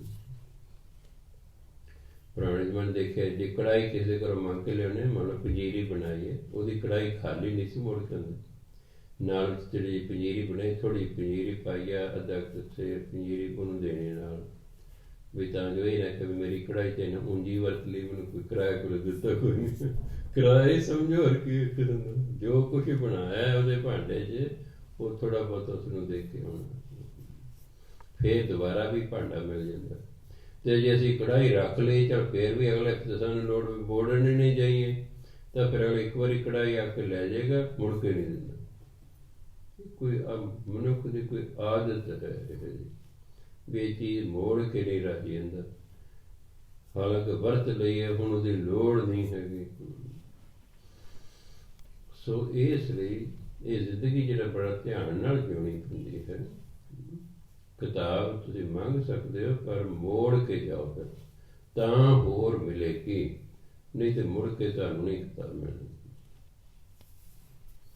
ਸੋ ਇਸ ਸਾਰੇ ਜਿਹੜੇ 3-4 ਪੱਪੜੇ ਨੇ, ਇਹੀ ਸਮਝਾਇਆ ਸੀ ਕਿ ਭਾਈ ਨਾਮ ਜਪੋ, ਸਤ ਸੰਗਤ ਕਰੋ, ਭੈੜੇ ਬੰਦਿਆਂ ਤੋਂ ਬਚ ਕੇ ਰਹੋ। ਭੈੜੇ ਬੰਦਿਆਂ ਤੇ ਅਖੀਰ ਨੂੰ ਸਜ਼ਾ ਮਿਲਣੀ ਹੀ ਮਿਲਣੀ ਹੈ, ਤੇ ਜੇ ਤੁਸੀਂ ਉਹਦੀ ਸੰਗਤ ਕੀਤੀ ਨਾਲ ਤੁਹਾਨੂੰ ਵੀ ਮਿਲਣੀ ਹੈ। ਤਾਂ ਹੀ ਕਈ ਵਾਰੀ ਮਾਂ ਪਿਓ ਸਜ਼ਾ ਤੋਂ ਬਚਣ ਲਈ ਆਪਣੇ ਪੁੱਤਰ ਨੂੰ ਅਖਬਾਰਾਂ ਦੇ ਵਿੱਚ ਲਿਖਾਉਂਦੇ ਨੇ, ਇਹ ਜੀ ਸਾਡੇ ਕਹਿਣੇ ਤੋਂ ਬਾਹਰ ਹੈ, ਇਹ ਸਾਡਾ ਕੁਛ ਨਹੀਂ ਲੱਗਦਾ ਜੀ, ਵੀ ਕੱਲ੍ਹ ਨੂੰ ਇਹਨੂੰ ਪੁਲਿਸ ਵਾਲੇ ਫੜ ਕੇ ਲੈ ਜਾਣ, ਕੋਈ ਇਸ 'ਤੇ ਮੁਕੱਦਮਾ ਚੱਲੇ, ਅਸੀਂ ਤਾਂ ਕਹਾਂਗੇ ਜੀ ਦੇਖੋ ਜੀ ਇਸ ਨੂੰ ਬੇਦਖਲ ਕੀਤਾ ਹੋਇਆ, ਅਖਬਾਰਾਂ ਕਢਾਉਣਾ ਪੈਂਦਾ ਵੀ ਇਹ ਪੁੱਤਰ ਸਾਡੇ ਜਿਹੜਾ ਹੈ, ਇਹ ਸਾਡੇ ਆਖੇ ਨਹੀਂ ਲੱਗਦਾ ਹੈਗਾ, ਅਸੀਂ ਇਹਨੂੰ ਬੇਦਖਲ ਕਰਦੇ ਹਾਂ, ਇਹ ਸਾਡੀ ਜਾਇਦਾਦ ਦਾ ਕੋਈ ਹੱਕਦਾਰ ਨਹੀਂ ਹੈ ਹੋਣ ਤੋਂ ਬਾਅਦ। ਫਿਰ ਉਹ ਜੇ ਪੁਲਿਸ ਨੂੰ ਫੜ ਕੇ ਲੈ ਲਗਾ, ਦੇਖੋ ਇਸ ਨੂੰ ਬੇਦਖਲ ਕੀਤਾ ਹੋਇਆ, ਇਹ ਤਾਂ ਸਾਡਾ ਜੇ ਬੇਦਖਲ ਹੀ ਕਰਦਾ ਸਾਡਾ ਪੁੱਤਰ ਕਾਹਦਾ ਰਿਹਾ, ਇਹ ਜਾਣੋ, ਤੁਸੀਂ ਜਾਣੋ। ਤੰਗ ਆਏ ਹੋਏ ਲੋਕ ਕੀ ਕਰਦੇ, ਕਈ ਵਾਰੀ ਬਚਾਅ ਲਈ ਵੀ ਕਰਨਾ ਪੈਂਦਾ। ਕਈ ਸਾਲਾਂ ਦੀ ਗੱਲ ਹੈ, ਬਿਲਕੁਲ ਆ ਗਈ ਪਰਿਵਾਰ, ਉਹ ਸਾਡੇ ਨੂੰਹ ਐ ਹੈ ਜੀ ਫਲਾਣਾ, ਮੈਂ ਸੁਣੋ ਮੇਰੀ ਗੱਲ, ਇਹ ਤੁਹਾਨੂੰ ਥਾਣੇ ਲੈ ਜਾਊਗੀ, ਜਿਹੜੇ ਲੱਛਣ ਨੇ ਇਹ ਥਾਣੇ 'ਤੇ, ਤੁਸੀਂ ਆਪਣੇ ਮੁੰਡੇ ਨੂੰ ਕਹੋ ਕਾਕਾ ਐਂ ਕਰ, ਤੂੰ ਜਿਹੜਾ ਮਰਜ਼ੀ ਕਿਰਾਏ ਦੇ ਮਕਾਨ ਲੈ ਲਾ, ਕਿਰਾਇਆ ਅਸੀਂ ਦੇਵਾਂਗੇ, ਤੁਸੀਂ ਦੋਨੋਂ ਜੀ ਕਿਰਾਏ 'ਤੇ ਰਹੋ ਭਾਈ, ਅਤੇ ਅਖਬਾਰ 'ਚ ਉਹਨੂੰ ਬੇਦਖਲ ਕਰ ਦਿਓ। ਤੁਸੀਂ ਅਖਬਾਰ 'ਚ ਬੇਦਖਲ, ਕਿਰਾਇਆ ਭਾਵੇਂ ਤੁਸੀਂ ਦੇ ਹੀ ਜਾਓ, ਉਹਦੀ ਘਰ ਵਾਲੇ ਨਹੀਂ ਪਤਾ ਲੱਗਣਾ ਚਾਹੀਦਾ, ਮਾਂ ਪਿਓ ਅੱਡ ਕਰ ਦਿਓ। ਕੱਲ੍ਹ ਨੂੰ ਬਾਈ ਚਾਨਣ ਦੀ ਆਪਸ 'ਚ ਨਹੀਂ ਬਣਦੀ, ਜਨਾਨੀ ਜਿਹੜੀ ਥਾਣੇ ਚਲੀ ਜਾਂਦੀ ਹੈ, ਉਹ 'ਚ ਤੁਹਾਡਾ ਬਚਾਅ ਹੋ ਜਾਏਗਾ, ਤੁਹਾਨੂੰ ਥਾਣੇ ਵਾਲੇ ਨਹੀਂ ਫੜ ਸਕਦੇ ਵੀ ਅਸੀਂ ਨੂੰ ਬੇਦਖਲ ਕੇ ਅੱਡ ਰਹਿੰਦੇ ਸੀ। ਇਹ ਤਾਂ ਸਾਡੇ ਨਾਲ ਹੀ ਨਹੀਂ ਸੀ ਰਹਿੰਦੇ, ਇਹ ਤੁਹਾਡੇ ਕਿਰਾਏ 'ਤੇ ਰਹਿੰਦੇ ਸੀ, ਇਹ ਜਾਣਨ ਦੇ ਤਾਂ ਤੁਹਾਡਾ ਬਚਾਅ ਹੋਊਗਾ। ਨਹੀਂ ਤਾਂ ਫਿਰ ਇਹਨੇ ਨਨਾਣ ਕੀ, ਸੱਸ ਕੀ, ਸਹੁਰਾ ਕੀ, ਜੇਠ ਕੀ, ਹਾਂ ਦਿਓਰ ਨੂੰ ਕਈ ਵਾਰੀ ਛੱਡ ਦਿੰਦੀ ਬੀਬੀ, ਮੈਂ ਦੇਖਿਆ ਉਹਦਾ ਨਾਂ ਘੱਟ ਹੀ ਲਗਾਉਂਦੀਆਂ ਨੇ, ਬਾਕੀ ਨਹੀਂ ਤਾਂ ਕਿਸੇ ਨੂੰ ਛੱਡਦੀ। ਕੁਝ ਹੁਣ ਕਿਸੇ ਵਿਚਾਰੇ ਨੇ ਕੁਛ ਕਿਹਾ ਹੋਵੇ ਨਾ ਕਿਹਾ ਹੋਵੇ, ਭਾਵ ਹੁਣ ਉਹਨਾਂ ਦੀ ਲੜਾਈ ਹੈ, ਤੁਹਾਡਾ ਕੋਈ ਕਸੂਰ ਨਹੀਂ, ਪਰ ਫਿਰ ਥਾਣੇ ਵਾਲੇ ਤਾਂ ਤੁਹਾਨੂੰ ਵੀ ਨਾਲ ਹੀ ਲਿਜਾਣਾ, ਚੱਲ ਤੂੰ ਬਾਪੂ ਹੈ, ਤੂੰ ਬੇਬੇ, ਤੂੰ ਫਲਾਣਾ, ਚਲੋ ਜੀ। ਫਿਰ ਇਸ ਲਈ ਜੇ ਅਸੀਂ ਕੁਸੰਗੀਆਂ ਦੇ ਨਾਲ ਬੈਠਾਂਗੇ ਤਾਂ ਧਰਮਰਾਜ ਨੇ ਪੁੱਛ ਪੜਤਾਲ ਕਰਨੀ ਵੀ ਤੂੰ ਕਿਉਂ ਬੈਠਾ ਨਾਲ, ਤੂੰ ਕਿਉਂ ਨਾਲ ਬੈਠਾ, ਵੀ ਤੂੰ ਮਾੜੇ ਸਨ, ਤੂੰ ਉਹਨਾਂ ਦੀ ਸੰਗਤ ਕਰਦਾ ਰਹੇ। ਅੱਗੇ ਕਹਿੰਦੇ ਨਾਮਾ ਮਾਇਆ ਮੋਹਿਆ ਕਹਿ ਤਿਲੋਚਨ ਮੀਤ, ਕਾਹੇ ਛੀਪੋ ਛਾਇਲੈ ਰਾਮ ਨ ਲਾਵੋ ਚੀਤ। ਤਿਰਲੋਚਨ ਜੀ ਪੰਡਤ ਸਨ, ਨਾਮਦੇਵ ਜੀ ਛੀਂਬੇ ਸਨ। ਇਹ ਆਪਸ ਦੇ ਵਿੱਚ ਇਹਨਾਂ ਦੇ 70 ਮੀਲ ਦਾ ਫਰਕ ਸੀ ਆਪਣੀ ਜਗ੍ਹਾ ਤੋਂ, ਪਰ ਤਕਰੀਬਨ 90 ਕਿਲੋਮੀਟਰ ਦੂਰ। ਪੁਰਾਣੇ ਜ਼ਮਾਨੇ ਸਾਧੂ ਜਿਹੜੇ ਰਮਤੇ ਹੁੰਦੇ ਸਨ, ਕਦੇ ਕਿਤੇ ਕਦੇ ਕਿਤੇ, ਇਸ ਤਰ੍ਹਾਂ ਸਾਰੇ ਭਾਰਤ 'ਚ ਚੱਕਰ ਲਾਉਂਦੇ ਰਹਿੰਦੇ ਸਨ। ਜਦੋਂ ਕਦੇ ਸਾਧੂ ਨੇ ਤਿਰਲੋਚਨ ਨੂੰ ਮਿਲਣਾ, ਉਹਨਾਂ ਨਾਮਦੇਵ ਦੀ ਵਡਿਆਈ ਕਰਨੀ ਵੀ ਨਾਮਦੇਵ ਬਹੁਤ ਵੱਡਾ ਭਗਤ ਹੈ, ਉਹ ਬਹੁਤ ਭਗਤੀ ਕਰਦਾ ਹੈ। ਤਿਰਲੋਚਨ ਦੇ ਮਨ 'ਚ ਆਇਆ ਵੀ ਚਲੋ ਉਹਨੂੰ ਮਿਲ ਕੇ ਆਈ ਹੈ, ਉਹਦੀ ਬੜੀ ਵਡਿਆਈ ਕਰਦੇ ਨੇ, ਦੇਖ ਕੇ ਆਈ ਵੀ ਕਿਵੇਂ ਭਜਨ ਬੰਦਗੀ ਉਹ ਕਰਦਾ। ਜਦੋਂ ਤਿਰਲੋਚਨ ਜੀ ਨਾਮਦੇਵ ਦੇ ਘਰ ਪਹੁੰਚੇ, ਉਹ ਅੱਗੇ ਨਾ ਜਿਹੜੇ ਖੇਸ ਸਨ ਜਾਂ ਕੱਪੜੇ ਸਨ, ਉਹਨਾਂ 'ਤੇ ਠੱਪੇ ਲਾ ਰਹੇ ਸਨ, ਵੇਲ ਬੂਟੇ ਬਣਾ ਰਹੇ ਸਨ। ਉਹਨੂੰ ਕਹਿੰਦੇ ਛੀਪੋ, ਠੱਪੇ ਲਾਉਣ, ਵੇਲ ਬੂਟੇ ਬਣਾ, ਛਾਇਲੇ ਹੁੰਦੇ ਕੱਪੜਿਆਂ 'ਤੇ, ਉਹ ਕੱਪੜਿਆਂ 'ਤੇ ਵੇਲ ਬੂਟੇ ਬਣਾ ਰਿਹਾ ਸੀ। ਨਮ ਮਾਇਆ ਮੋਹਿਆ ਕਹਿ ਤਿਲੋਚਨ ਮੀਤ, ਕਾਹੇ ਛੀਪੋ ਛਾਇਲੇ ਰਾਮ ਨ ਲਾਵੋ ਚੀਤ। ਤਿਰਲੋਚਨ ਕਹਿੰਦਾ ਉਹ ਮਿੱਤਰਾ ਨਾਮਦੇਵ, ਤੈਨੂੰ ਤਾਂ ਮਾਇਆ ਨੇ ਮੋਹ ਲਿਆ। ਕਿਉਂ ਪੰਡਤ ਸੀ, ਉਹਦਾ ਖਿਆਲ ਸੀ ਮੈਂ ਜੋ ਜਾਵਾਂਗਾ ਨਾਮਦੇਵ ਨੂੰ ਮਿਲਣ, ਉਹਦਾ ਚੌਂਕੜੀ ਮਾਰ ਕੇ ਅੱਖਾਂ ਬੰਦ ਕਰਕੇ ਬੈਠਾ ਹੋਗਾ, ਨਾਮ ਜਪ ਰਿਹਾ ਹੋਵੇਗਾ, ਉਹ ਕੋਈ ਕੰਮ ਕਰੇ, ਉਹ ਕੋਈ ਕੰਮ ਕਰੇ, ਉਹ ਕਿਹੜਾ ਕੋਈ ਮੰਗ ਖਾਣੀ ਯਾਦ ਸੀ। ਪੜ੍ਹਤਾ ਨਾ ਪੁਰਾਣੇ ਜ਼ਮਾਨੇ ਮੰਗ ਖਾਣੀ ਯਾਦ ਕਹਿੰਦੇ ਸੀ, ਵੇ ਤਾਂ ਘਰਾਂ 'ਚ ਮੰਗ ਮੂੰਹ ਕੇ ਗੁਜ਼ਾਰਾ ਕਰਦੇ ਨੇ, ਆਪ ਤਾਂ ਕੋਈ ਕੁਛ ਕਰਦੇ ਨਹੀਂ ਹੈ। ਉਹ ਹੁਣ ਕਿਰਤੀ ਬੰਦਾ, ਉਹ ਜਿਹੋ ਜਿਹਾ ਬੰਦਾ ਆਪ ਹੁੰਦਾ ਉਹੋ ਜਿਹਾ ਸਮਝਦਾ ਦੂਜਾ ਉਹੋ ਜਿਹਾ ਹੋਊਗਾ, ਦੂਜਾ ਸਮਝਦਾ ਵੀ ਜਿਹੋ ਜਿਹਾ ਮੈਂ ਹਾਂ ਉਹੋ ਜਿਹਾ ਉਹ ਹੋਊਗਾ। ਤਾਂ ਜਿਵੇਂ ਸੀ ਨਾ ਚੋਰ ਨੂੰ ਸਾਰੇ ਚੋਰ ਹੀ ਵਿਖਾਈ ਦਿੰਦੇ ਨੇ, ਉਹ ਇਸ ਲਈ ਹੈ, ਉਹ ਸਮਝਦਾ ਦੂਜੇ ਜਿਹੋ ਜਿਹਾ ਮੈਂ ਉਹੋ ਜਿਹੇ ਹੋਣਗੇ। ਅੱਗੋਂ ਉਹ ਜਿਹੜਾ ਆਪਣਾ ਕੰਮ ਕਰੇ, ਕਹਿੰਦਾ ਜਾ ਨਾਮਦੇਵ ਤੈਨੂੰ ਤੇ ਮਾਇਆ ਨੇ ਮੋਹ ਲਿਆ। ਨਾਮਾ ਮਾਇਆ ਮੋਹਿਆ ਕਹਿ ਤਿਲੋਚਨ ਮੀਤ। ਤਿਰਲੋਚਨ ਆਪਣੇ ਮਿੱਤਰ ਨੂੰ ਕਹਿੰਦਾ ਨਾਮਦੇਵ ਤੇ ਮਾਇਆ ਨੇ ਮੋਹ ਲਿਆ। ਕਾਹੇ ਛੀਪੋ ਛੈਲੇ, ਹੇ ਨਾਮਦੇਵ ਤੂੰ ਆ ਕਿਉਂ ਵੇਲ ਬੂਟੇ ਜੇ ਪਾ ਰਹੇ ਕੱਪੜਿਆਂ ਤੇ, ਰਾਮ ਨਾ ਲਾਵੋ ਚੀਤ, ਤੂੰ ਆਪਣਾ ਚਿੱਤ ਪਰਮਾਤਮਾ ਨਾਲ ਕਿਉਂ ਨਹੀਂ ਜੋੜਦਾ, ਤੂੰ ਨਾਮ ਕਿਉਂ ਨਹੀਂ ਜਪਦਾ। ਕਹਿੰਦੇ ਆ ਕੱਪੜਿਆਂ ਤੇ ਜਿਹੜਾ ਤੂੰ ਠੱਪੇ ਲਾਈ ਜਾ ਰਹੇ। ਉਹਨੇ ਸਮਝਿਆ ਵੀ ਇਹ ਭਜਨ ਬੰਦਗੀ ਕੋਈ ਨਹੀਂ ਕਰਦਾ, ਇਹ ਤੇ ਕੰਮ ਧੰਦਾ ਕਰ ਰਿਹਾ। ਹੁਣ ਅੱਗੋਂ ਨਾਮਦੇਵ ਜੀ ਕਹਿੰਦੇ ਨਮ ਕਹਿ ਤਿਲੋਚਨ ਮੁਖ ਤੇ ਰਾਮ ਸੰਭਾਲ, ਹਾਥ ਪਾਉ ਕਰ ਕਾਮ ਸਭ ਚੀਤ ਨਿਰੰਜਨ ਨਾਲ। ਹੁਣ ਨਾਮਦੇਵ ਜਵਾਬ ਦਿੰਦੇ ਲੱਗੋ ਨਾਮਾ ਕਹਿ ਤਲੋਚਨ, ਨਾਮ ਦੇ ਤਰਲੋਚਨ ਨੂੰ ਕਹਿੰਦੇ ਮੁਖ ਤੇ ਰਾਮ ਸਮਾਨ। ਮੈਂ ਮੁਖ ਨਾਲ ਨਾਮ ਜਪ, ਹਾਥ ਪਾਉ ਕਰ ਕਾਮ ਸਭ, ਹੱਥਾਂ ਪੈਰਾਂ ਨਾਲ ਕੰਮ ਕਰੋ, ਚੀਤ ਨਿਰੰਜਨ ਨਾਲ ਚਿੱਤ ਨਾਲ ਪਰਮਾਤਮਾ ਦਾ ਨਾਮ ਜਪੋ, ਮਨ ਨਾਲ ਪਰਮਾਤਮਾ ਦਾ ਨਾਮ ਜਪੋ, ਹੱਥਾਂ ਪੈਰਾਂ ਨਾਲ ਕੰਮ ਕਰੋ। ਕਹੇ ਤੁਸੀਂ ਕੰਮ ਛੱਡ ਕੇ ਬਹਿ ਜਾਂਦੇ ਹੋ ਵੀ ਰਾਮ ਰਾਮ ਕਰਨਾ। ਦੇਖੋ, ਜਦੋਂ ਅਸੀਂ ਕੋਈ ਵੀ ਸਰੀਰਕ ਕੰਮ ਕਰ ਰਹੇ ਹਾਂ ਉਦੋਂ ਅਸੀਂ ਵਾਹਿਗੁਰੂ ਵਾਹਿਗੁਰੂ ਕਰ ਸਕਦੇ ਹਾਂ। ਮੰਨ ਲਓ ਬੀਬੀਆਂ ਨੇ ਪੋਚਾ ਫੇਰੇ, ਝਾੜੂ ਫੇਰੇ, ਵਾਹਿਗੁਰੂ ਵਾਹਿਗੁਰੂ ਕਰ ਸਕਦੀਆਂ ਨੇ। ਕੋਈ ਜ਼ਰੂਰੀ ਵੀ ਬਹਿ ਕੇ ਚੌਂਕੜੀ ਮਾਰ ਕੇ ਵਾਹਿਗੁਰੂ ਵਾਹਿਗੁਰੂ ਕਰਨਾ। ਆਟਾ ਗੁੰਨ੍ਹਦੀਆਂ ਵੀ ਵਾਹਿਗੁਰੂ ਵਾਹਿਗੁਰੂ ਕਰ ਸਕਦੀਆਂ, ਸਬਜ਼ੀ ਚੀਰਦੀਆਂ ਵੀ ਕਰ ਸਕਦੀਆਂ ਨੇ, ਰੋਟੀਆਂ ਪਕਾਉਂਦੀਆਂ ਵੀ ਕਰ ਸਕਦੀਆਂ ਨੇ, ਭਾਂਡੇ ਮਾਂਜਦੀਆਂ ਵੀ ਕਰ ਸਕਦੀਆਂ ਨੇ, ਕੱਪੜੇ ਧੋਂਦਿਆਂ ਵੀ ਕਰ ਸਕਦੀਆਂ ਨੇ। ਕਿਉਂ? ਹੱਥਾਂ ਨਾਲ ਕੰਮ ਕਰੀ ਜਾਓ, ਮੂੰਹ ਨਾਲ ਵਾਹਿਗੁਰੂ ਵਾਹਿਗੁਰੂ ਕਰੀ ਜਾਓ। ਹਾਂ, ਜਦੋਂ ਅਸੀਂ ਦਿਮਾਗੀ ਕੰਮ ਕਰਨਾ ਉਦੋਂ ਦਾ ਮੰਨਿਆ ਵੀ ਇੱਕੋ ਹੀ ਕੰਮ ਹੋ ਸਕਦਾ ਇੱਕ ਸਮੇਂ। ਮੰਨ ਲਓ ਮੈਂ ਨੋਟ ਗਿਣ ਰਿਹਾ, ਬੈਂਕ 'ਚ ਬੈਠਾ ਹੋਇਆ ਤੇ ਗਾਹਕਾਂ ਨੂੰ ਅਟੈਂਡ ਕਰ ਰਿਹਾ, ਉਦੋਂ ਮੈਂ ਦੋ ਕੰਮ ਨਹੀਂ ਕਰ ਸਕਦਾ, ਉਦੋਂ ਮੈਂ 1 2 3 4 5 10 ਐਂ ਕਰੂੰਗਾ।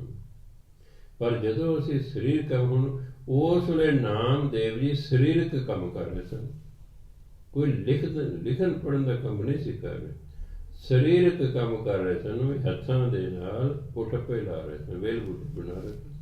ਤਾਂ ਉਹ ਕਹਿੰਦੇ ਨਾਮ ਦੇ ਤ੍ਰਿਲੋਚਨ ਨੂੰ, ਤ੍ਰਿਲੋਚਨ ਇਸ ਲਈ ਕਹਿੰਦੇ ਨਾਮਾ ਕਹਿ ਤ੍ਰਿਲੋਚਨਾ, ਮੁਖ ਤੇ ਰਾਮ ਸੰਭਾਲ। ਸੰਭਾਲ ਹੁੰਦਾ ਯਾਦ ਕਰਨਾ, ਮੁਖ ਦੇ ਨਾਲ ਤੂੰ ਪਰਮਾਤਮਾ ਦਾ ਨਾਮ ਯਾਦ ਕਰ, ਹਾਥ ਪਾਉ ਕਰ ਕਾਮ ਸਭ, ਤੇ ਹੱਥਾਂ ਪੈਰਾਂ ਨਾਲ ਆਪਣਾ ਕੰਮ ਕਰ, ਚੀਤ ਨਿਰੰਜਨ ਨਾਲ ਚਿੱਤ ਨੂੰ ਪਰਮਾਤਮਾ ਨਾਲ ਜੋੜ ਕੇ ਰੱਖ। ਮਨ ਕਰਕੇ ਤੂੰ ਪਰਮਾਤਮਾ ਨੂੰ ਯਾਦ ਕਰੀ ਜਾ, ਤਨ ਕਰਕੇ ਆਪਣਾ ਸੰਸਾਰ ਕੇ ਕੰਮ ਕਰੀ ਜਾ। ਸੋ ਜਦੋਂ ਫਿਰ ਸਿੱਖ ਧਰਮ ਜਾਂ ਭਗਤਾਂ ਦਾ ਆਇਆ ਸਮਾਂ, ਫਿਰ ਜਿਹੜਾ ਹੈ ਜੀਵਨ ਸੌਖਾ ਹੋ ਗਿਆ। ਇਸੇ ਜਿੰਨੇ ਭਗਤਾਂ ਦੀ ਬਾਣੀ ਸ਼੍ਰੀ ਗੁਰੂ ਗ੍ਰੰਥ ਸਾਹਿਬ ਸਾਰੇ ਕਿਰਤੀ ਸਨ, ਸਭ ਆਪਣੇ ਆਪਣੀ ਕਿਰਤ ਕਰਕੇ ਕਮਾ ਕੇ ਖਾਂਦੇ ਸਨ। ਇਹ ਜਿਹੜੇ ਸਿੱਖ ਕਿਰਤੀ ਹੈ, ਇਹ ਤਾਂ ਅੱਜ ਦਾ ਸਿੱਖ ਜਿਹੜਾ ਹੈ ਇਹ ਕਿਰਤ ਛੱਡ ਗਿਆ। ਅੱਜ ਦਾ ਜਿੰਨਾ ਯੂਥ ਹੈ ਕੁਛ ਕਰਨ ਨੂੰ ਤਿਆਰ ਨਹੀਂ ਹੈਗਾ। ਜਿਹੜੇ ਕੰਮ ਇਹ ਬਾਹਰ ਜਾ ਕੇ ਕਰਦਾ ਹੈ ਉਹ ਇੱਥੇ ਕਰਕੇ ਰਾਜੀ ਨਹੀਂ। ਉੱਥੇ ਕਰਕੇ ਇੱਥੇ ਸਮਝਦੇ ਵੀ ਮੇਰੇ ਸਟੈਂਡਰਡ ਦਾ ਹੀ ਨਹੀਂ, ਬਾਹਰ ਜਾ ਕੇ ਤੇਰੇ ਸਟੈਂਡਰਡ ਦਾ ਕਿਵੇਂ ਹੋ ਗਿਆ ਬਈ? ਤੂੰ ਲੱਗ ਜਾਏਗਾ, ਤੈਨੂੰ ਇੱਕ ਹੋਰ ਲੱਗ ਜਾਏਗਾ, ਹੋਰ ਲੱਗ ਜਾਏ, ਬਹੁਤ ਸਾਰੇ ਲੋਕ ਉਹੀ ਕੰਮ ਕਰਨ ਲੱਗ ਜਾਣ, ਆਪੇ ਸੰਗ ਲੈ ਜਾਏਗੀ। ਕਿਸੇ ਨੇ ਤਾਂ ਸ਼ੁਰੂ ਕਰਨਾ ਹੀ ਪੈਣਾ। ਉਹ ਮੈਨੂੰ ਰਿਪੋਰਟ ਮਿਲੀ, ਆ ਜਿਹੜੇ ਘਰਾਂ ਦਾ ਕੂੜਾ ਚੱਕਦੇ ਨੇ, ਗਾਰਬੇਜ ਕਹਿੰਦੇ, ਘਰਾਂ ਦਾ ਕੂੜਾ ਜਿਹੜੇ ਚੱਕਣ ਵਾਲੇ ਲੋਕ ਨੇ ਉਹ ਕੋਈ ਸੰਸਥਾ ਬਣੀ, ਆਪਣਾ ਨਾਮ ਲਿਖਾਉਂਦੇ ਨੇ। ਕਹਿੰਦੇ ਸਭ ਤੋਂ ਵੱਧ ਨਾਮ ਪੰਜਾਬ ਦੇ ਮੁੰਡਿਆਂ ਨੇ ਉਹ ਲਿਖਾਇਆ ਕਿ ਅਸੀਂ ਘਰਾਂ ਦਾ ਕੂੜਾ ਚੱਕਾਂਗੇ। ਲਿਖ ਲਓ, ਸਾਨੂੰ ਜਦ ਵਾਰੀ ਹੈ ਸਾਨੂੰ ਦੱਸੇ। ਇੱਥੇ ਮਾਂ ਨਾਲ ਕੋਈ ਝਾੜੂ ਕਰਾ ਕੇ ਰਾਜੀ ਨਹੀਂ, ਉੱਥੇ ਕੂੜਾ ਚੱਕਣ ਨੂੰ ਤਿਆਰ ਹੈ। ਤਾਂ ਮੈਂ ਕਈ ਵਾਰੀ ਮਾਂ ਪਿਓ ਨੂੰ ਕਹਿਣਾ ਹੁੰਦਾ, ਸੁਣੋ ਮੈਂ ਮੇਰੀ ਗੱਲ, ਤੁਸੀਂ ਨੌਕਰਾਣੀ ਰੱਖੀ ਹੈ, ਉਹਨੂੰ ਪੈਸੇ ਦਿੰਦੇ ਹੋ ਨਾ, ਉਹ ਪਤਾ ਨਹੀਂ ਕੰਮ ਕਰਦੇ। ਕਈ ਵਾਰੀ ਤੁਸੀਂ ਉਹਨੂੰ ਚਾਹ ਵੀ ਪਿਲਾਉਂਦੇ ਹੋ, ਕਈ ਵਾਰੀ ਤੁਸੀਂ ਆਪਣੇ ਪੁਰਾਣੇ ਕੱਪੜੇ ਵੀ ਉਸ ਨੂੰ ਦੇ ਦਿੰਦੇ ਹੋ, ਕਈ ਵਾਰੀ ਉਹਦੇ ਬੱਚੇ ਦੇ ਜਨਮ ਦਿਨ 'ਤੇ ਜਾਂ ਹੋਰ ਵਿਆਹ ਸ਼ਾਦੀ 'ਤੇ ਤੁਸੀਂ ਨਵੇਂ ਕੱਪੜੇ ਵੀ ਦੇ ਦਿੰਦੇ ਹੋ, ਕੋਈ ਫਾਲਤੂ ਪੈਸੇ ਵੀ ਦੇ ਦਿੰਦੇ ਉਸ ਨੂੰ। ਉਹੀ ਪੈਸੇ ਜੋ ਤੁਸੀਂ ਨੌਕਰਾਣੀ ਨੂੰ ਦਿੰਦੇ ਹੋ, ਉਹੀ ਪੈਸੇ ਆਪਣੇ ਬੱਚਿਆਂ ਨੂੰ ਦਿਓ।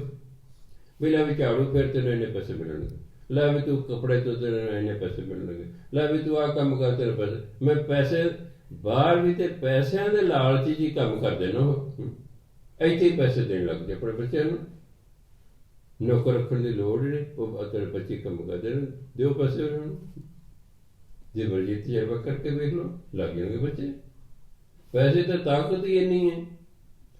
ਆਹ 2-3 ਬੰਦਿਆਂ ਕੋਲੇ ਇੰਨਾ ਪੈਸਾ, ਸਾਰੀ ਭਾਰਤ ਸਰਕਾਰ ਹੀ ਖਰੀਦ ਲਈ ਹੈ। ਕਿਆ ਪੈਸੇ ਦੀ ਤਾਕਤ ਹੈ? ਸਾਰੀ ਸਰਕਾਰ ਖਰੀਦ ਲਈ ਨਾ, ਵੀ ਸਰਕਾਰ ਹੀ ਖਰੀਦ ਲਓ, ਨਿਬੜਿਆ ਕੰਮ, ਜੱਟ ਦੇ ਆਪੇ ਵਿੱਚ ਹੀ ਖਰੀਦੇਗਾ। ਗੁੜ ਖਰੀਦ ਲੈ, ਮੱਖੀ ਦੇ ਨਾਲ ਹੀ ਖਰੀਦੇਗੀ, ਜਿਹੜੀ ਗੁੜ ਦੇ ਉੱਤੇ ਬੈਠੇ ਸੀ ਉਹਦੇ ਨਾਲ ਨਹੀਂ ਖਰੀਦੇਗੀ। ਮਾਇਆ 'ਚ ਇੰਨੀ ਤਾਕਤ ਹੈ। ਅਗਲੇ ਸਾਰਾ ਹਿੰਦੁਸਤਾਨ ਹੀ ਖਰੀਦ ਲਿਆ, ਨਿਬੜਿਆ ਕੰਮ। ਉਹ ਤੇ ਕਈ ਦੇਸ਼ ਖਰੀਦ ਸਕਦੇ ਨੇ। ਆ ਪੰਜਾਬ ਦੇ ਖੱਬੇ ਹੱਥ ਇੱਕ ਉਂਗਲ ਦਾ ਕੰਮ ਖਰੀਦਣਾ ਲੱਗਾ। ਉਹਨਾਂ ਨੇ ਕਿ ਇੰਨੇ ਪੈਸੇ ਨਾਲ ਤੁਸੀਂ ਜੋ ਮਰਜ਼ੀ ਕਰਾ ਲਓ ਕਿਸੇ ਤੋਂ, ਤੇ ਬਜਾਏ ਨੌਕਰਾਨੀ ਰੱਖਣ ਦੇ ਆਪਣੇ ਬੱਚਿਆਂ ਨੂੰ ਪੈਸੇ ਦਿਓ, ਉਹਨਾਂ ਤੇ ਕੰਮ ਕਰੋ। ਉਹਨਾਂ ਨੂੰ ਫਿਰ ਹੌਲੀ ਹੌਲੀ ਸੰਗ ਲੈ ਜਾਏਗੀ। ਆਹੀ ਝਾੜੂ ਫੇਰਦੀ, ਪੋਚਾ ਫੇਰ ਜਿਹੜੇ ਬਾਹਰਲੇ ਦੇਸ਼ਾਂ ਜਾ ਕੇ ਕਰਨ ਦੇ ਪੈਸੇ ਮਿਲਦੇ ਨੇ, ਇੱਥੇ ਹੀ ਪੈਸੇ ਦੇਣ ਲੱਗ ਜਾਓ, ਫੇਰ ਦੇਣਗੇ ਝਾੜੂ, ਫੇਰ ਦੇਣਗੇ ਪੋਚਾ। ਮੈਂ ਦਾਅਵੇ ਨਾਲ ਕਹਿੰਦਾ, ਪੈਸੇ ਤਾਕਤ ਹੀ ਬੜੀ, ਜੋ ਮਰਜ਼ੀ ਕਰਾ ਲਓ ਪੈਸੇ ਨਾਲ। ਪੈਸੇ 'ਚ ਇੰਨੀ ਤਾਕਤ ਹੈ। ਤਾਂ ਪੁਲਿਸ ਵਾਲਾ ਪਤਾ ਹੈ ਕਿ ਸਰਕਾਰ ਨੇ ਜਿਹੜਾ ਸਾਨੂੰ ਆਰਡਰ ਦਿੱਤਾ ਇਹ ਨਜਾਇਜ਼ ਹੈ। ਅਸੀਂ ਜਿਹਨੂੰ ਫੜਨ ਜਾ ਰਹੇ ਉਹਦਾ ਕਸੂਰ ਕੋਈ ਨਹੀਂ, ਪਰ ਸਰਕਾਰ ਨੇ ਕਹਿੰਦਾ ਫੜ ਕੇ ਲਿਆ। ਉਹ ਤਨਖਾਹ ਦੀ ਖਾਤਰ 50-60 ਹਜ਼ਾਰ ਦੀ ਖਾਤਰ ਨਜਾਇਜ਼ ਕਰਦੇ ਨੇ। ਵੈਸੇ ਤਾਕਤ ਹੀ ਨਹੀਂ, ਕਦੇ ਫਿਰ ਤਨਖਾਹ ਨਹੀਂ ਮਿਲਦੀ, ਸਰਕਾਰ ਸਾਨੂੰ ਨੌਕਰੀਆਂ ਨਾ ਕਰ ਦੇ। ਪੈਸੇ ਨਾਲ ਜੋ ਮਰਜ਼ੀ ਤੁਸੀਂ ਕਰਾ ਲਓ। ਆਪਣੇ ਬੱਚੇ ਨੂੰ ਆਦਤ ਪਾਓ, ਉਹਨੇ ਸੰਗ ਲੈ ਜਾਏਗੀ, ਕੰਮ ਕਰਨ ਲੱਗ ਜਾਣਗੇ। ਪਰ ਤੁਸੀਂ ਉਹ ਪੁੱਛ ਪੱਛ ਜੀ ਕਰਦੇ ਰਹਿੰਦੇ ਹੋ, ਬਸ ਉਹ ਫਿਰ ਕਰਦੇ ਕੁਛ ਨਹੀਂ, ਆਪ ਹੀ ਤੁਸੀਂ ਵਿਗਾੜ ਲੈਂਦੇ, ਫਿਰ ਰੋਈ ਜਾਓ ਮਗਰ। ਹੁਣ ਤੇ ਬਾਬਾ ਕਿਆ ਕਰੇ, ਬਾਬਾ ਪਾੜ ਦੇਗਾ, ਤੁਸੀਂ ਫਿਰ ਵਕਤ ਨੂੰ ਫੜੇ ਰਹੋ। ਜਵਾਕ ਦਾ ਫਿਰ ਕੁਛ ਨਾ ਕੀਤਾ, ਬੱਚੇ ਦਾ ਫਿਰ ਕੱਖ ਨਾ ਕੀਤਾ, ਪਾਠ ਵੀ ਫਿਰ ਵੀ ਤੁਹਾਨੂੰ ਕਰਨਾ ਪਿਆ, ਤੇ ਇਹਦੇ ਨਾਲ ਤਾਂ ਪੈਸੇ ਦੇ ਕੇ ਆਪਣਾ ਕੰਮ ਕਰਾ ਲਓ। ਪੈਸੇ 'ਚ ਇੰਨੀ ਤਾਕਤ ਹੈ। ਟੈਲੀਫੋਨ ਕਰੋ, ਖਾਣ ਪੀਣ ਨੂੰ ਇੰਨੇ ਵੱਜ ਕੇ ਇੰਨੇ ਮਿੰਟ ਤੇ ਆਹ ਕੁਛ ਚਾਹੀਦਾ, ਬੈਲ ਤੁਹਾਡੇ ਪੂਰੇ ਉਨੇ ਵੱਜ ਕੇ ਉਨੇ ਮਿੰਟ ਤੇ ਖੜਕੇਗੀ। ਮੋਟਰਸਾਈਕਲ ਖੜਾ ਹੋਏਗਾ ਬਾਹਰ, ਉਹਦੇ ਕੋਲ ਵੱਡਾ ਸਾਰਾ ਮਗਰ ਬੈਗ ਹੁੰਦਾ, ਬੋਲੋ ਜੀ ਕੀ ਕੁਛ ਚਾਹੀਦਾ, ਆ ਜੂ। ਲੋੜ ਹੀ ਨਹੀਂ ਹੈਗੀ ਕਿਤੇ ਜਾ ਕੇ ਖਾਣ ਦੀ, ਪਕਾਉਣ ਦੀ। 10 ਸਾਲਾਂ ਬਾਅਦ ਲੱਗ ਹਟ ਜਾਣਾ ਜਿਹਨਾਂ ਨੇ ਪੂਰੀ ਰੋਟੀ ਪਕਾਇਆ ਕਰਨੀ। ਕਿਉਂ? ਮਾਵਾਂ ਸਿਖਾਉਂਦੀਆਂ ਕੋਈ ਨਹੀਂ, ਉਹਨਾਂ ਨੂੰ ਕਿਚਨ 'ਚ ਲਿਜਾਂਦੀਆਂ ਕੋਈ ਨਹੀਂ ਇਹਨਾਂ ਨੂੰ, ਤੇ ਉਹਨਾਂ ਨੂੰ ਆਉਣਾ ਕੀ ਸਵਾਲ। ਇਹ ਜੀ ਪੜ੍ਹਦੀ ਹੈ ਜੀ, ਅਸੀਂ ਵੀ ਤੇ ਪੜ੍ਹੇ ਹੀ ਹਾਂ ਜੀ, ਤੁਸੀਂ ਨਹੀਂ ਪੜ੍ਹੇ ਹੈਗੇ। ਅੱਜ ਇਹ ਇੱਕ ਬਹੁਤਾ ਪੜ੍ਹਦੀਆਂ ਨੇ, ਇਹ ਪੜ੍ਹਦੀਆਂ ਨੇ, ਕੀ ਗਰੰਟੀ ਹੈ ਤੁਹਾਡਾ ਬੱਚਾ ਕੀ ਪੜ੍ਹ ਰਿਹਾ। ਮੁੰਡੇ ਨੂੰ ਅੱਡ ਕਮਰਾ ਚਾਹੀਦਾ, ਧੀ ਨੂੰ ਅੱਡ ਚਾਹੀਦਾ। ਤੁਸੀਂ ਹੁਣ ਕੀ ਕਰੋਗੇ? ਉਹ ਕੀ ਕਰ ਰਹੇ ਨੇ ਇਸ ਵੇਲੇ ਮੋਬਾਈਲ 'ਤੇ, ਕੀ ਕਰ ਰਹੇ ਨੇ, ਕੀ ਤੁਹਾਨੂੰ ਪਤਾ ਉਹ ਕੀ ਪੜ੍ਹ ਰਹੇ ਨੇ, ਕੀ ਵੇਖ ਰਹੇ ਨੇ। ਕੂੜ ਕਬਾੜ ਸਾਰਾ ਵੇਖੀ ਵੂਖੀ ਜਾਂਦੇ ਨੇ, ਤੇ ਬਸ ਪਾਸ ਕਿਸੇ ਹੋਣਾ ਨਹੀਂ। ਅਸੀਂ ਆਪ ਕਸੂਰਵਾਰ ਹਾਂ। ਬੱਚੇ ਪੈਦਾ ਕਰਨਾ ਹੋਰ ਗੱਲ ਹੈ, ਬੱਚਿਆਂ ਨੂੰ ਪਾਲਣਾ ਪੋਸ਼ਣਾ ਬਿਲਕੁਲ ਵੱਖਰੀ ਗੱਲ ਹੈ। ਉਹ ਕਿਸੇ ਨੂੰ ਪਾਲਣੇ ਆਉਂਦੇ ਨੇ, ਜੰਮ ਤੇ ਠੀਕ ਹੈ, ਜੰਮ ਤੇ ਪੈਂਦੇ ਹੀ ਨੇ ਉਹ, ਫਿਰ ਪਾਲਣੇ ਬਹੁਤ ਔਖੇ ਨੇ। ਉਹਦੀ ਬੜੀ ਟ੍ਰੇਨਿੰਗ ਦੀ ਲੋੜ ਤੇ ਬੜੀ ਸਿਆਣਪ ਦੀ ਲੋੜ ਹੈ। ਇੱਕ ਵਾਰੀ ਵਿਗੜਿਆ ਹੋਇਆ ਬੱਚਾ ਬਸ ਗਿਆ ਫਿਰ ਤੁਹਾਡੇ ਹੱਥੋਂ। ਸੋ ਤਾਂ ਸਮਝਾਇਆ ਕਿ ਹੱਥਾਂ ਪੈਰਾਂ ਨਾਲ ਕੰਮ ਕਰੋ, ਮੂੰਹ ਨਾਲ ਨਾਮ ਜਪੋ। ਇਹ ਨਹੀਂ ਕਿ ਕੰਮ ਛੱਡ ਕੇ ਤੁਸੀਂ ਰਾਮ ਰਾਮ ਰਾਮ ਰਾਮ ਕਰਨ ਲੱਗੇ। ਸਿੱਖ ਧਰਮ ਦੀ ਗੱਲ ਪ੍ਰਵਾਨ ਨਹੀਂ ਹੈਗੀ। ਹਾਂ, ਇਸ ਲਈ ਸਿੱਖ ਨੂੰ ਅੰਮ੍ਰਿਤ ਵੇਲੇ ਕਿਹਾ ਕਿ ਉਦੋਂ ਕੋਈ ਕੰਮ ਨਹੀਂ ਪਾਏ, ਨਹਾਓ ਧੋ ਆਪਣਾ ਭਜਨ ਬੰਦਗੀ ਕਰੋ, ਫਿਰ ਜਿਹੜਾ ਕੰਮ ਧੰਦਾ ਸ਼ੁਰੂ ਹੋ ਜਾਏਗਾ ਆਪਣੇ ਆਪਣੇ ਕੰਮਾਂ 'ਤੇ ਚਲੇ ਜਾਓ। ਉਹ ਤਾਂ ਜਿਹੜੇ ਤੁਸੀਂ ਨਿਤਨੇਮ ਕਰਨਾ, ਕੋਈ ਬਾਣੀ ਪੜ੍ਹਨੀ ਹੈ ਉਹ ਸਵੇਰੇ ਪੜ੍ਹ ਲਓ, ਅਤੇ ਜਿਹੜਾ ਵਾਹਿਗੁਰੂ ਕਰਨਾ ਉਹ ਤਾਂ ਬੱਸ 'ਚ ਜਾਂਦਿਆਂ ਵੀ, ਸਕੂਟਰ 'ਤੇ ਜਾਂਦੇ ਵੀ, ਕਾਰ 'ਤੇ ਜਾਂਦੇ ਵੀ, ਆਉਂਦੇ ਜਾਂਦੇ ਉਹ ਤਾਂ ਤੁਸੀਂ ਕਰ ਸਕਦੇ ਹੋ। ਸੋ ਇਹ ਤਾਂ ਐਵੇਂ ਬਹਾਨੇ ਨੇ। ਉਹ ਜੀ ਮੈਂ ਵਿਹਲਾ ਹੋਵਾਂਗਾ ਫਿਰ ਨਾਮ ਜਪਾਂਗਾ। ਨਾਮਦੇਵ ਜੀ ਕੋਈ ਵਿਹਲੇ ਬੈਠੇ ਸਨ, ਉਹ ਵੀ ਨਾਮ ਜਾਏ, ਔਰ ਇੰਨਾ ਨਾਮ ਉਹਨਾਂ ਕਿਰਤੀ ਲੋਕਾਂ ਨੇ ਜਪਿਆ, ਭਗਤ ਹੋ ਗਏ। ਬਾਣੀ ਸ਼੍ਰੀ ਗੁਰੂ ਗ੍ਰੰਥ ਦਰਜ ਹੋ ਗਈ। ਉਹਨਾਂ ਦੀ ਇੱਕ ਇੱਕ ਲਾਈਨ ਦੁਨੀਆ ਮੱਥੇ ਟੇਕਦੀ, ਉਹਨਾਂ ਨੂੰ ਤਾਂ ਟੇਕਦੇ। ਹੈਰਾਨੀ ਦੀ ਗੱਲ ਹੈ ਕਿ ਉਹਨਾਂ ਦੇ ਬੋਲਾਂ 'ਚ ਇੰਨੀ ਤਾਕਤ ਹੈ ਕਿ ਲੱਖਾਂ ਲੋਕ ਰੋਜ਼ ਉਹਨਾਂ ਦੇ ਬੋਲਾਂ ਨੂੰ ਮੱਥਾ ਟੇਕਦੇ ਹਨ। ਲੱਖਾਂ ਲੋਕ ਰੋਜ਼ ਟੇਕਦੇ।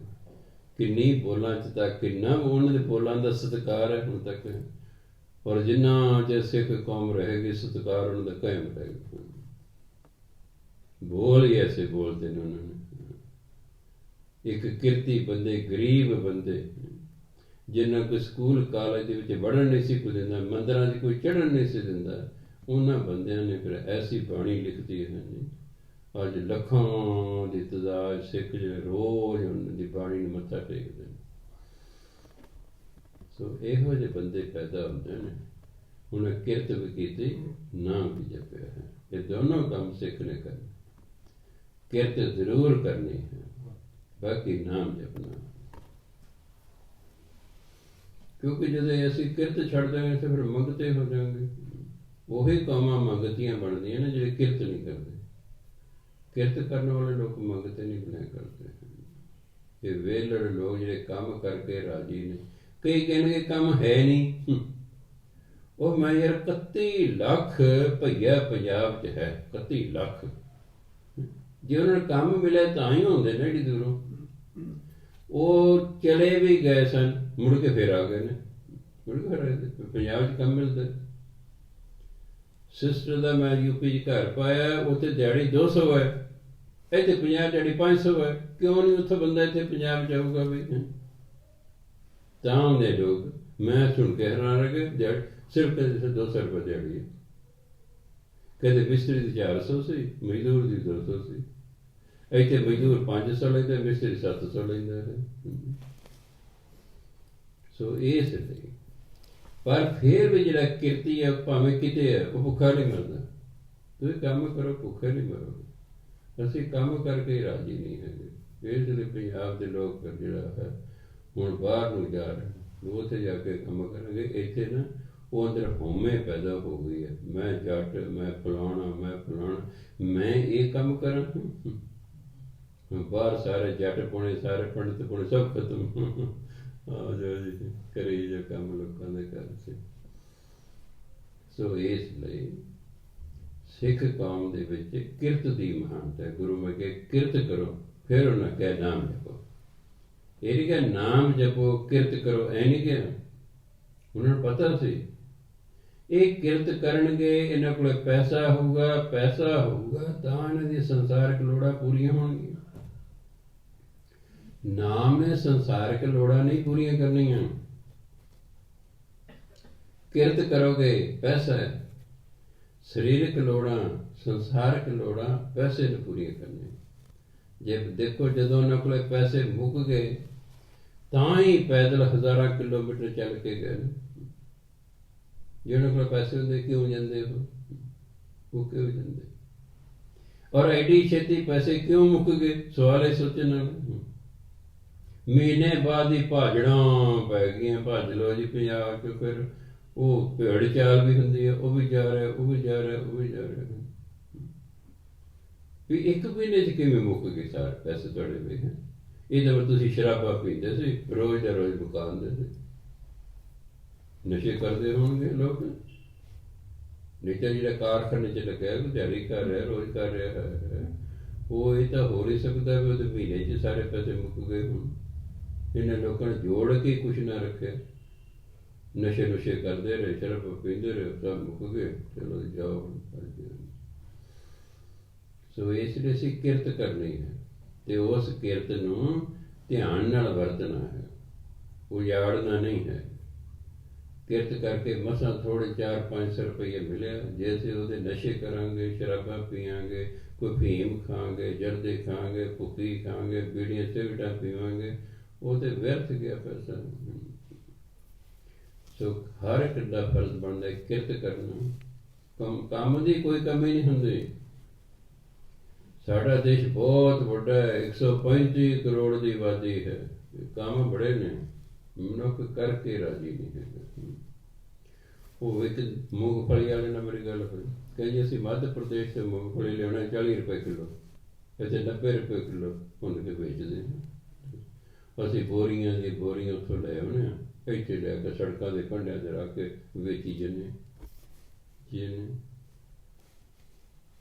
ਸਾਡੇ ਕਿਸੇ ਪੰਜਾਬੀ ਨੂੰ ਕਹਿੰਦੇ ਮੂੰਗਫਲੀ ਵੇਚਣ ਲੈ ਜਾ, ਇਹ ਵੀ ਕੋਈ ਕੰਮ ਹੈ?